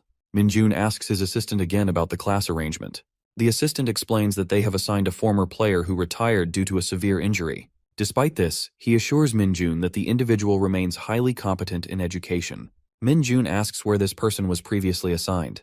The assistant responds that, according to what he has heard, the individual was once part of the regulars agency. If this person was part of such an elite organization, then he must be reliable. Looking at the documents in his hands, the old man confirms the teacher's full name. The old man recalls asking Jung whom she wanted to be in the same class with after moving up to the second year. She had said she wanted to stay with her friends. However, since her father had told her that it would be difficult, she had accepted whatever fate had in store for her. Since this was her wish, Minjun had promised to make it happen. After closing the book, the old man reflects on how unexpectedly interesting this situation has become. He had been reading alone, but now he has a child he wants to treat as his own grandchild. In an abandoned building, No and Yuna wait for Shin. Yuna is surprised to learn that No knows her well. Hesitantly, she explains that they became close after meeting at the cafe. A gentle breeze begins to blow, signaling Shin's arrival. Manipulating the wind, Shin turns the breeze into a small tornado to clear the space. After a few moments, the whirlwind fades, and footsteps echo in the distance. Shin lands in front of them and apologizes for making them wait. No, clearly annoyed, replies that they have waited far too long. Shin calls No picky and reminds her that plenty of people would be desperate to meet someone like her. Meanwhile, Yuna respectfully greets Shin. Shin responds, telling her not to use titles like 12 Sovereigns or Divine Tempest, but to simply call her Big Sister. At that moment, Shin secretly activates her detection ability. Immediately, she senses something shocking. Yuna's mana reserves are enormous. Even though she is controlling it, the sheer amount inside her is far beyond normal. Shin realizes that once others discover Yuna's potential, they will rush to claim her as their own, including herself. No asks Shin to hand over the item he requested earlier. Shin nods, confirming that she brought it. Among the items she has brought are a storage device and a mana stone. Inspecting the mana stone carefully, No finds them in perfect condition. Turning to Yuna, No asks if she is truly ready to become a player. Yuna responds with complete confidence. Seeing no objections, No finally stops resisting her decision. No retrieves a longsword from the storage device provided by Shin, but before she can use it, No states that she must first pass a test. Yuna accepts without hesitation. No warns her to be careful while handling the device, and Yuna assures that she understands completely. Watching the exchange, Shin smiles at how much No cares for his older sister. No channels mana into one of the stones, ensuring it is fully charged before throwing it far away. The stone begins to emit a blue glow, illuminating everything around them. Black smoke rises from the glowing stone, and from the darkness, a small monster emerges. It lets out a sharp cry, its long ears twitching as its pink skin glows faintly. Despite its intimidating entrance, the small creature looks almost adorable. This monster is classified as an 8th class beast, known as Porori. Yuna, still trembling, stares at it in confusion. It looks too cute to be a real monster. No confirms that it is indeed a monster called Porori. Regardless of how harmless it seems, Yuna's task is to kill it. But faced with its innocent appearance, she hesitates. No understands that Yuna is determined to become a player, but she also wants her to realize that this path is filled with suffering. Yuna cautiously steps forward. The small monster hops toward her. Completely mesmerized by its cuteness, she starts believing it poses no threat. No shouts for her to stay alert and rushes toward her. Yuna looks at him in confusion, unaware of the danger. The cute monster's aura shifts. Its mouth stretches open unnaturally wide, revealing sharp fangs as it lunges at her. Before it can reach her, No delivers a brutal kick, sending it flying across the room. The impact is so strong that the creature is instantly defeated. Yuna, still shaken, listens as No scolds her. If she judges monsters by their appearance, she will be killed easily.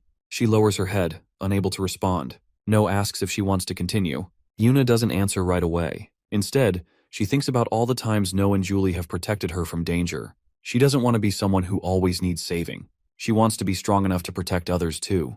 She finally responds. She wants to continue. She refuses to let fear control her. After cutting down another monster, her sword drips with purple monster blood. Her grip weakens, and the weapon slips from her hands. Her legs shake violently before giving out, and she collapses to the ground. Shin, watching from the side, is shocked that Yuna managed to succeed after 15 rounds. Meanwhile, No rushes to her side. Yuna sits on the ground, breathing heavily, her hands trembling as she stares at them, covered in blood. No immediately embraces her, offering reassurance. Shin, seeing this, is reminded of her own past and the harsh reality of becoming a player. She understands better than anyone how difficult it is to reach this level. In the end, a player must always be strong. A few days later, in their 3rd grade classroom, the homeroom teacher arrives with a box of milk cartons. The teacher instructs the class president to step outside and bring in the exact number needed for the students present. Once they finish drinking, they are expected to return the empty cartons to the box. The students understand the instructions, and the class president quickly organizes them into a line to distribute the milk. Each student receives a carton, including No, who politely thanks the class president. This routine reminds him of Baek Leon, who also disliked drinking milk. Back then, No had taken it upon himself to encourage Baek Leon, telling her to drink milk so she could grow taller. He snaps back to reality when Choi whispers to him and discreetly places something in his hand. No looks down and realizes it is a magic item that can transform regular milk into chocolate milk. He asks where Choi got it. Choi replies that he secretly bought it that morning while visiting a general store. No hesitates and asks what would happen if they were caught by the teacher. Choi confidently reminds him of what he has always taught him, that they should not fear punishments from teachers. No silently agrees, realizing he may have unintentionally influenced Choi's way of thinking. Since they have already decided to break the rules, he takes the item from Choi and prepares to mix it into their milk. Choi grins and praises him. Before they can drink it, Choi notices an announcement printed on the milk carton. No glances at it and pauses. The message is a request asking children to pray for the safety of their compatriots suffering in Italy. This reminds No that this must be the year when people in Italy were experiencing severe hardships. Later, during recess, No walks alone toward Yuna's classroom. As he climbs the stairs, his thoughts drift back to yesterday's events. He still feels guilty for making Yuna cry. He hopes Yuna doesn't get depressed. As he turns a corner in the hallway, he collides with someone. A senior with yellow hair, who had been messing around with his friends, glares at him. The senior questions why he is here, pointing out that he is clearly not a 6th grade student. His friends approach from behind, joining in. No, already fed up with unnecessary trouble, sighs. He considers this just another ridiculous problem, which only fuels the yellow-haired senior's anger. One of his friends says that since No bumped into their leader, he should be the one to apologize. Another senior sneers, calling No arrogant before demanding to know which class he belongs to. No studies the yellow-haired senior closely. He looks oddly familiar. If his memory is correct, this is Lee Kang-hyuk, a player known for controlling the back alleys in Seongbuk District. Despite lacking exceptional talent as a player, Kang-hyuk had a sharp understanding of people's weaknesses, allowing him to manipulate his subordinates with ease. His organization controlled all information regarding the slum areas of Seongbuk District. Kang-hyuk has lived in Seongbuk since childhood. No wonders if that is the reason he was able to establish an intelligence group here. One of them pushes No's back and scoffs that kids these days are too arrogant. The senior with yellow hair grabs No by the collar and lifts him slightly. A crowd gathers, watching the scene. Many cheer for Kang-hyuk, urging him to put the arrogant kid in his place. No, unsure how to deal with these so-called strong seniors, briefly considers threatening them. At that moment, a powerful surge of blue mana rises from behind him. Just as the senior pulls back his fist to swing, the blue energy condenses into a massive snapping force, ready to send him flying. Before No's attack can land, a familiar voice calls out from a distance. No immediately recognizes Yuna, rushes toward them and stops Kang-hyuk in his tracks. She commands him to stop. Flustered, Kang-hyuk tries to explain. No, on the other hand, feels a sudden surge of anger. This guy dares to like his older sister. The thought alone is infuriating, and for a moment, he even considers killing Kang-hyuk on the spot. The two seniors behind No step forward, claiming that No had rudely bumped into Kang-hyuk earlier without apologizing, and that they were simply teaching him a lesson for his arrogance. She questions why they think they have the right to discipline her younger brother. The word younger brother makes Kang-hyuk freeze. Yuna steps forward and fixes No's disheveled collar. She had expected something like this to happen and is clearly frustrated. Under their intense stare, Kang-hyuk awkwardly scratches the back of his head, lets out a nervous chuckle, and apologizes. He tries to justify their actions, saying they were not thinking straight today, and promises it will not happen again. Repeatedly, he apologizes and asks if No is hurt. Hearing him act concerned only makes Yuna more irritated. She grabs No's hand and walks away. As they leave, Kang shouts after them, wishing Yuna a good day. Kang also tells No that if anyone dares to bother him, he will personally take care of them. His words make No even more annoyed. Once they have walked far enough, No suddenly asks if Yuna likes that guy. Yuna is confused by how he refers to Kang as he is actually older than him, but No seems serious as he asks again if Yuna really likes him. Yuna does not respond and simply walks ahead in silence. Then Yuna abruptly turns, faces No and smiles. She tells him that the person she likes the most is No, so he does not have to worry about her being taken away by another guy. Saying this, she offers to walk him back to class. A few days earlier, No's grandmother walks through the heavy rain, a bag of fresh vegetables in her hands. She just returned from the market, but as she makes her way home alone, She thinks it has been a long time since No and Yuna visited. She was overjoyed to see how much they had grown, and even little Yunai is already 3 years old.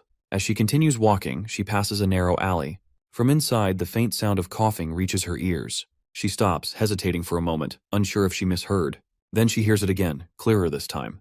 Turning her head toward the alley, she sees a dumpster at the source of the sound. Cautiously, she steps forward and lifts the lid. Inside, she finds a child, a demi-human with blue hair and animal-like ears. The sight shocks her. The lid slips from her hands as she realizes this boy has been abandoned here. She kneels beside him and gently reaches out. But the moment she touches his skin, she flinches, realizing he is freezing. Feeling the touch of a human, the young demi-human remembers the cruel words of the men who captured him. They had planned to sell him off, and if no one bought him, they would use him as a punching bag. When he was no longer useful, they dumped him like garbage. Terrified, he instinctively slaps the grandmother's hand away and tries to crawl out of the dumpster, desperate to escape. But in his weakened state, he stumbles and collapses onto the ground. Seeing him struggle, the grandmother grows even more worried. She takes a step toward him, but he spits out hateful words, telling her to stay away. Instead of being angered, she only becomes more concerned. She takes a step closer. The boy, overwhelmed with fear, covers his head with both hands, expecting a beating. But after a moment, he realizes the rain is no longer falling on him. Slowly, he opens his eyes and sees the old woman holding out her umbrella to shield him. With a hesitant voice, she offers to take him home. In the present, No and the family visit their grandmother's house. She is already waiting at the front door, delighted to see how much they have grown. Their mother, standing beside them, sighs and mutters her jealousy. Amused that No still acts so childishly around the old woman despite behaving much more maturely at home. It makes her feel a bit left out. No, hearing this, forces a nervous laugh and pretends to be surprised. Grandma chuckles and tells her daughter that she is acting like a kid. Grandma then turns to their father, teasing that it must be exhausting to live with her daughter. Meanwhile, Yunai clings tightly to her mother. Sensing this, Grandma kneels down and gently greets her, reminding her that they met last year. Yunai doesn't seem to remember at first, but slowly starts recognizing her face. Grandma with a warm smile asks how old she is now. Yunai lets go of her mother, runs over to Grandma and holds up 3 fingers. Beaming with pride, she announces that she is now 3 years old. Grandma's eyes light up with joy. Yunai giggles, thrilled to receive such praise. Watching their interaction, No smiles to himself. Grandma invites them inside, offering to order their favorite fried chicken. Yuna and No agree without hesitation. As they step into the yard, No suddenly senses an unusual mana presence. Something feels off. He activates his detection ability, narrowing his eyes. Just as they are about to enter, he warns Yuna to stop walking. In the distance, he spots an unfamiliar energy form. At first, he assumes it belongs to a monster, but something about it feels different. The energy is too tame. It could be a thief. Without making a sound, No presses a finger to his lips, signaling Yuna to stay quiet. If someone has broken into Grandma's house, they need to be careful. Carefully, he peeks through the door and spots the creature inside. Strangely, its body does not seem nearly as large as the energy it is giving off. Its ears twitch while its nose sniffs the air. Seeing an opening in its awareness, No realizes this is his chance. He quickly pushes open the door and leaps forward, aiming a punch. The impact causes a loud noise inside the house, instantly catching the attention of the adults outside. Startled, they rush inside to check what just happened. No demands to know why the boy is here. The boy, confused, looks at him and asks if his chicken has arrived yet. No instinctively steps back. Then, as recognition sets in, he mutters the boy's name, Jin Parang. Later that night, after Grandma explains everything in detail, No's parents finally understand the situation. Grandma explains that she had planned to tell them once they arrived from the city, which is why she only revealed this now. At another table, No, Parang, and Yuna eat fried chicken together. As they eat, No suddenly remembers that this was the area where Parang lived. He never imagined their connection would start this way, with his grandmother deciding to take Jin Parang in and let him stay at her house. Noticing No staring at him, Parang grows irritated. He demands to know why he is being watched while eating, making it clear that the fried chicken in his hands belongs to him, and he has no intention of sharing. Grandma scolds him immediately, reminding him to watch his language. Parang falls silent, but No keeps staring at him. She reassures him that if his food runs out, she will get him more. Parang mutters under his breath, calling her an old hag. No clenches his fists in anger. Seeing him this rude to his grandmother, he never expected him to be even worse than his past life. He decides to fix his attitude, starting now. No grabs a soda bottle from the table and politely asks his grandmother for permission to take Parang outside to play. Parang looks at him, unable to comprehend why No suddenly wants to go outside with him. With suspicion in his voice, he demands to know why he has to play alone with him. Before Parang can finish complaining, Grandma interrupts and grants No permission, seeing it as a good way for them to bond. As No and Parang get ready to leave, Yuna eagerly asks to join, but before she can move, No tells her to stay behind. No moves behind Parang and orders him to move, but despite No's insistence, Parang refuses, making it clear he has no interest in playing with him. Frustrated by his stubbornness, No grabs the back of his shirt and gives him a sharp, threatening look. He tells Parang to stop making excuses and come with him immediately. No, losing patience, drags him out of the house. Once they are far enough, No suddenly throws him in the middle of the street. As Parang groans from the impact. When he finally recovers, he opens his eyes and sees his fried chicken on the ground. His face twists in despair. No says people don't avoid disturbing dogs out of respect, but because they are afraid of being bitten. With that, he snaps his fingers, and a glowing barrier instantly forms around them, encasing them in a dome. Parang's eyes widen as he stares in shock. The reason for the barrier is simple. No doesn't want to be interrupted or overheard. Inside the barrier, No looks directly at Parang and tells him he isn't a dog, but judging by how he spoke rudely to Grandma earlier, he doesn't seem much like a human either. He is going to teach Parang how to live like a proper human. Hearing this, Parang demands to know if No is trying to pick a fight. Deep down, he already dislikes him, and this situation only makes it worse. But No doesn't care. He lunges, moving with incredible speed. Parang fails to dodge in time. The first strike lands directly on him, and he screams in pain. The bottle might look ordinary, but to Parang, every impact feels like being struck by cannonballs. Between the relentless attacks, No forces a lesson in respect upon him. He reminds Parang to show gratitude to the woman who took him in, gave him food, let him sleep in her house, and even cared for his injuries. No finally pauses, allowing Parang to catch his breath. He collapses onto the ground, barely able to move, but No is still furious. He hasn't forgotten the way Parang insulted Grandma, calling her an old hag. His mana surges, growing stronger. He resumes the beating, delivering another round of brutal strikes. Parang screams for help, desperately hoping someone will hear him. But no matter how much he yells, his voice will never reach the outside. No reminds him that the barrier blocks all sound. No one will come to save him. No taunts him, saying that if he really wants help, he should try using telepathy to contact the adults. Parang freezes. He can't use telepathy. He is only 10 years old, far too young to have learned something like that. At that moment, No suddenly recalls something. Parang once bragged that when he was 10 years old, he could already use telepathy. Swinging the bottle again, No asks if he deserves another hit for that deception. The sound of his voice, the force of his blows, and Parang's desperate cries remain trapped inside the dome. The next day, Parang kneels on all fours in the family's house, still feeling the pain of No's strikes in places no one can see. When No's parents ask his age and what grade he is in, he admits he has never been to school. Parang hesitates, but he forces himself to finish his sentence before falling silent. No remembers hearing about how Parang was bullied at the academy. No steps closer, placing a hand on his shoulder. He offers to have Parang join his class. No insists that the second grade would be fine. No pressures him to agree while his mother asks for her opinion. Unable to refuse, he reluctantly accepts, which makes No happy.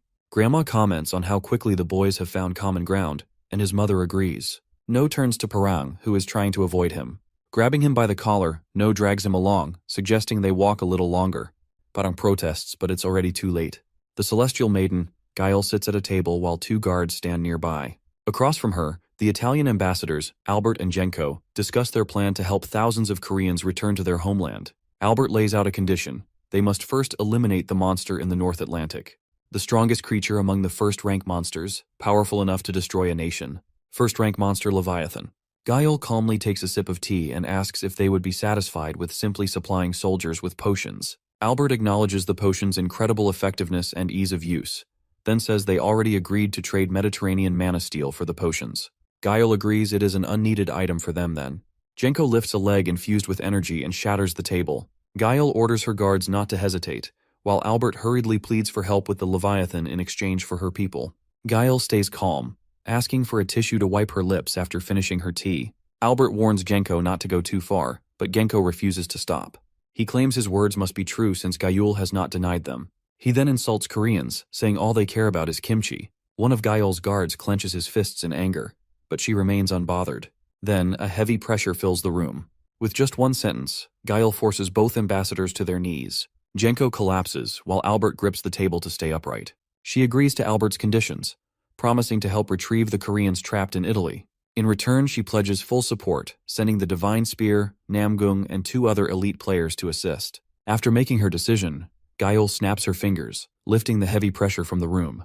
Both men, drenched in cold sweat, sit frozen in shock. Albert slams his palm on the table, accusing her of going too far, but she calmly responds that if they have complaints, they are free to voice them. She warns that she will report their behavior to the International Mana Administration, making it clear that South Korea will not tolerate disrespect. Genko, unable to hold back his anger, pulls out his device and summons a long sword, shouting that he will kill every South Korean representative. Albert tries to stop him, but before they can act, a wave of freezing mana explodes in front of them. Genko's right leg is instantly trapped in ice, pinning him to the ground. Fear takes over as his instincts warn him that any movement will mean death. The source of this power stands before them. Seeing Genko frozen in fear, Gayul remarks that at least he is not completely foolish. She ends the meeting and orders them to leave. As the doors close behind them, Genko is left seething, powerless to do anything. Inside the Blue House, the maiden's personal guard advises her to be cautious. He reminds her that she is no longer just a famous actress but the celestial maiden of Korea and must act accordingly. She looks at her guard, Park Sang-jin, and asks if he speaks as her bodyguard or as her former manager. Sang-jin stays silent. Another guard snickers, mocking him for not understanding women. The goddess turns to the blonde-haired guard, Lee Jung-hyun, and warns him against mocking his colleague, especially since he failed to submit an important report on time. She demands it immediately. Jung-hyun quickly apologizes and hands it over. He reports that the Italians sent a Maserati Gran Turismo as a gift. The goddess does not recognize the name, so Jung-hyun explains that it is a luxury car, popular with Big Mama, meant to symbolize friendship between Italy and South Korea. He adds that Big Mama might be more reasonable than the ambassadors they dealt with earlier. The maiden and Sang-jin remain silent, thinking. Then she orders Jung-hyun to return the Maserati and deliver a message. She does not need such gifts. He hesitates, trying to change her mind, but she ignores him. She has never met Big Mama, but the information she has gathered paints her unkind and possibly hostile. The two ambassadors sent earlier were enough proof. Big Mama is either planning something or looking down on South Korea. With this in mind, she orders Jung-hyun to assign his most trusted agents to monitor the Italian ambassador. He must report any suspicious activity immediately. Jung-hyun understands and leaves. Once he is gone, the maiden walks to the window. Sang-jin, standing nearby, feels relieved that the negotiations went better than expected. She agrees. It was all thanks to the potions from Alice Pharmaceuticals. Their debt to the company is undeniable, especially to one engineer, Jung Soo-kun. She plans to properly thank him once their dealings with Italy are settled. Sang-jin agrees to relay the message, but warns that provoking the Italian ambassador could be dangerous. Gael looks at him and asks if he is speaking as her bodyguard or something else. Sang-jin falls silent. She dismisses his concern. In the next room, the divine spear is ready. If anything happens, it will be the ambassador's fault. Julie walks home glowing with happiness. She visited the hospital earlier and received life-changing news. She is 6 weeks pregnant. Overwhelmed with joy, she looks up at the blue sky, watching a plane soar above. She pulls out her phone and calls Bruno. Meanwhile, not far away, Yunho and his friends cross the street. Hearing Julie's cheerful voice, Bruno is confused and asks if she has eaten. Julie, eager to share her news but wanting to tell him in person, decides to wait. As soon as the call ends, Julie can hardly contain her excitement. She cannot wait to see Bruno's reaction when he hears the news. But just as she stares at her phone, a voice calls out her full name, Julie Valentine. She looks up in shock. Genko is standing before her, casually strolling closer. He greets her, commenting on how beautiful she has become. Julie steps back, but before she can escape, Albert and 2 others block her path. Genko swiftly covers her mouth to silence her. Their intentions are clear. They plan to take her back to her prison. Not long after, Julie calls Bruno again. Sensing something is wrong, he hesitates before answering. This time, she only thanks him for everything and tells him not to look for her anymore. Bruno jumps from his seat, shouting Julie's name in shock. Julie grips the phone, her hands trembling as she struggles to speak. Sitting beside her, Genko praises her, saying a princess must let go of love for the sake of a normal life. Meanwhile, No and her friends visit an ice cream shop. Jung suggests hanging out at her house, mentioning her father's cafe has great air conditioning. Seona eagerly agrees, but No and Minji decide to stop by their houses first before heading to the cafe. Minji warns No not to waste time playing around and end up late again. She still remembers how frustrating it was the last time No lost track of time. On their way home, they witness something alarming, Julie being forced into a car. At first, No is confused, but as he looks closer at the people surrounding Julie, he recognizes them. One face stands out the most, the man with orange hair, Genko. He wonders why someone like him is here. He recalls reading about Korea and Italy's diplomatic relations months ago. The mission assigned was an overrank Class 2 mission. The goal was to subdue Leviathan and rescue Korean citizens trapped in Italy. To ensure success, the Maiden government even sent 3 members of the 12 sovereigns. Korea suffered greatly after the mission. Their strongest player, Divine Spear, returned with his left arm gone. Railgun, Shin Myung, became permanently disabled due to the after effects of Mana Berserk. But the worst fate belonged to the florist, Bang Yeonji. Officially, he was declared dead. But the truth was worse. He was taken prisoner in Italy by Genko, the same man who once came to Korea as an ambassador. Behind the scenes, he tortured Bang Yeonji for his own amusement. When this was exposed, global outrage followed, forcing Big Mama to intervene. Genko was publicly executed, putting an end to the scandal. Now, No stands frozen. The man was with Julie. He hands his bag to Minji, telling her to stay put no matter what. Minji, confused, asks where she is going, but No only repeats, "Stay here, don't follow."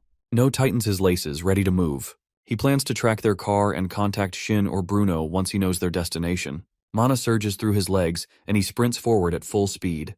Minji barely reacts before No vanishes into the streets. He follows the car's path, stopping abruptly when he sees it parked ahead, as if waiting for him. Albert is surprised to see a child approaching. Genko, who had sensed someone earlier, looks disappointed. No, equally surprised, realizes they knew he was following them. Genko steps out, closing the distance between them. Without warning, he swings a punch at his head. No blocks just in time, but the force sends him stumbling back. Activating his mana, he steadies himself before hitting the ground. His gaze locks onto Genko. Genko hadn't expected a child to use mana so effortlessly. Muttering to himself, he wonders if all Korean kids are this skilled. Albert quickly dismisses Genko's assumption, warning him that the kid in front of him is no ordinary child. Genko grins, as if finally deciding what to do. Planting his feet, he lunges forward, aiming to end it with a single kick. No barely dodges, stepping aside as the attack whizzes past. He gathers mana around his legs, enhancing her movements, and dashes for a counterattack.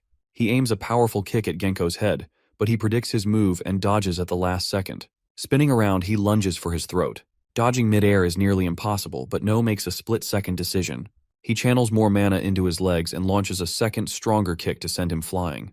Just before it lands, Genko raises a barrier. No uses it as a foothold, propels himself into the air, and gathers mana in his hands, forming a sphere. He hurls it straight at his barrier. Genko pulls back just in time, reducing the attack's impact. The mana sphere barely grazes him. No lands, breathing heavily. Genko flexes his wrist, now aware of the kid's surprising mana control. But no matter how skilled he is, he's still just a child. Without warning, he erases his presence and vanishes, reappearing behind him in an instant. Before he can react, his hand clamps around his throat, lifting him off the ground. He didn't expect fighting a kid to be this entertaining. No gasps, struggling. He channels mana into his hands, but before he can act, his grip tightens, cutting off his air. Genko reminds him he's not the only one who can use mana. No's vision blurs. If he doesn't break free soon, he'll die. He forces himself to keep fighting, clawing desperately at his hand.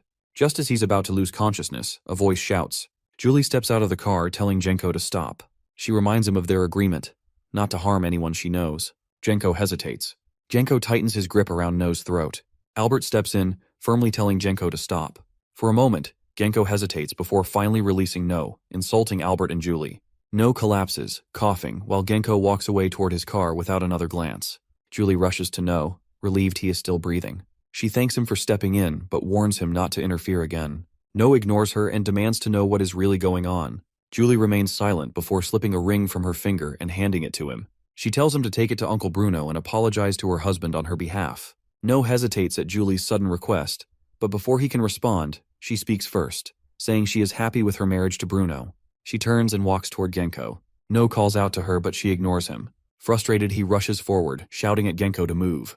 Before he can react, Genko grabs his head and hurls him into a trash bin. No crashes hard onto the ground. Genko then gets into the car with his group and drives away, leaving No behind. Lying there, No stares at the ground. In this timeline, he saved his family, protected his friends. Everything that was supposed to happen has changed. Slowly, he pushes himself up, clenching his fists. He fought too hard to escape the future he was meant to have. Julie is part of that happiness. His gaze falls on the ring she gave him, and he grips it tightly. Meanwhile, young Sukun is in his cafe, exhausted after working all day. The government has assigned him a potion production quota, and he wonders if he can meet it without sacrificing more sleep. His wife approaches with a glass of water. When she asks if something is wrong, he reassures her, though he feels overwhelmed. His phone rings. Seeing No's name, he answers. No apologizes for calling so suddenly, but Sukun tells him it's fine. He quickly explains that something serious has happened and asks for his help. Meanwhile, Yuna and Shin train together. Shin channels her mana into a tree, making it grow as its roots push through the ground. Then, with a snap of her fingers, the roots twist and surge toward Yuna like living vines. Yuna moves swiftly, dodging every strike from the tree's roots with ease. Shin watches, impressed by how much she has improved. Deciding to test her further, Shin conjures a tornado. As Yuna evades the relentless roots, a sudden gust of wind surges toward her. She is swept up into the violent storm, struggling to break free. Shin starts to doubt her earlier judgment. But then, instead of panicking, Yuna channels her mana, forming a surfboard-like platform beneath her feet. In an instant, she rides the storm itself, gliding through the raging winds. Yuna shouts in frustration at Shin. Shin remains calm, explaining that real training should feel like a real battle. Deep down, she is impressed. Escaping her tornado was no small feat, but now she is curious how Yuna will handle what comes next. Shin instantly disperses the tornado. Yuna loses balance and falls from her mana surfboard, but quickly gathers mana beneath her, forming a mana jelly that softens her landing. Without wasting time, she gets up and charges at Shin. Shin immediately launches another attack. She shapes her mana into a bullet and fires. Yuna reacts instantly, summoning her jelly shield just in time to block it. Shin is impressed. Yuna had used her mana in creative ways, showing impressive imagination. Just as Yuna reaches her, she drops her jelly barrier, certain of her victory. But before she can react, her body freezes in place. She struggles in confusion as thick tree roots coil around her leg and lift her off the ground. Dangling helplessly, Yuna looks down at Shin, who acknowledges her progress but remains strict. When Yuna admits defeat and asks to be let down, Shin refuses, reminding her that escaping is also part of the training. Shin's phone rings and she is surprised to see the call. She briefly wonders if he has caused trouble again.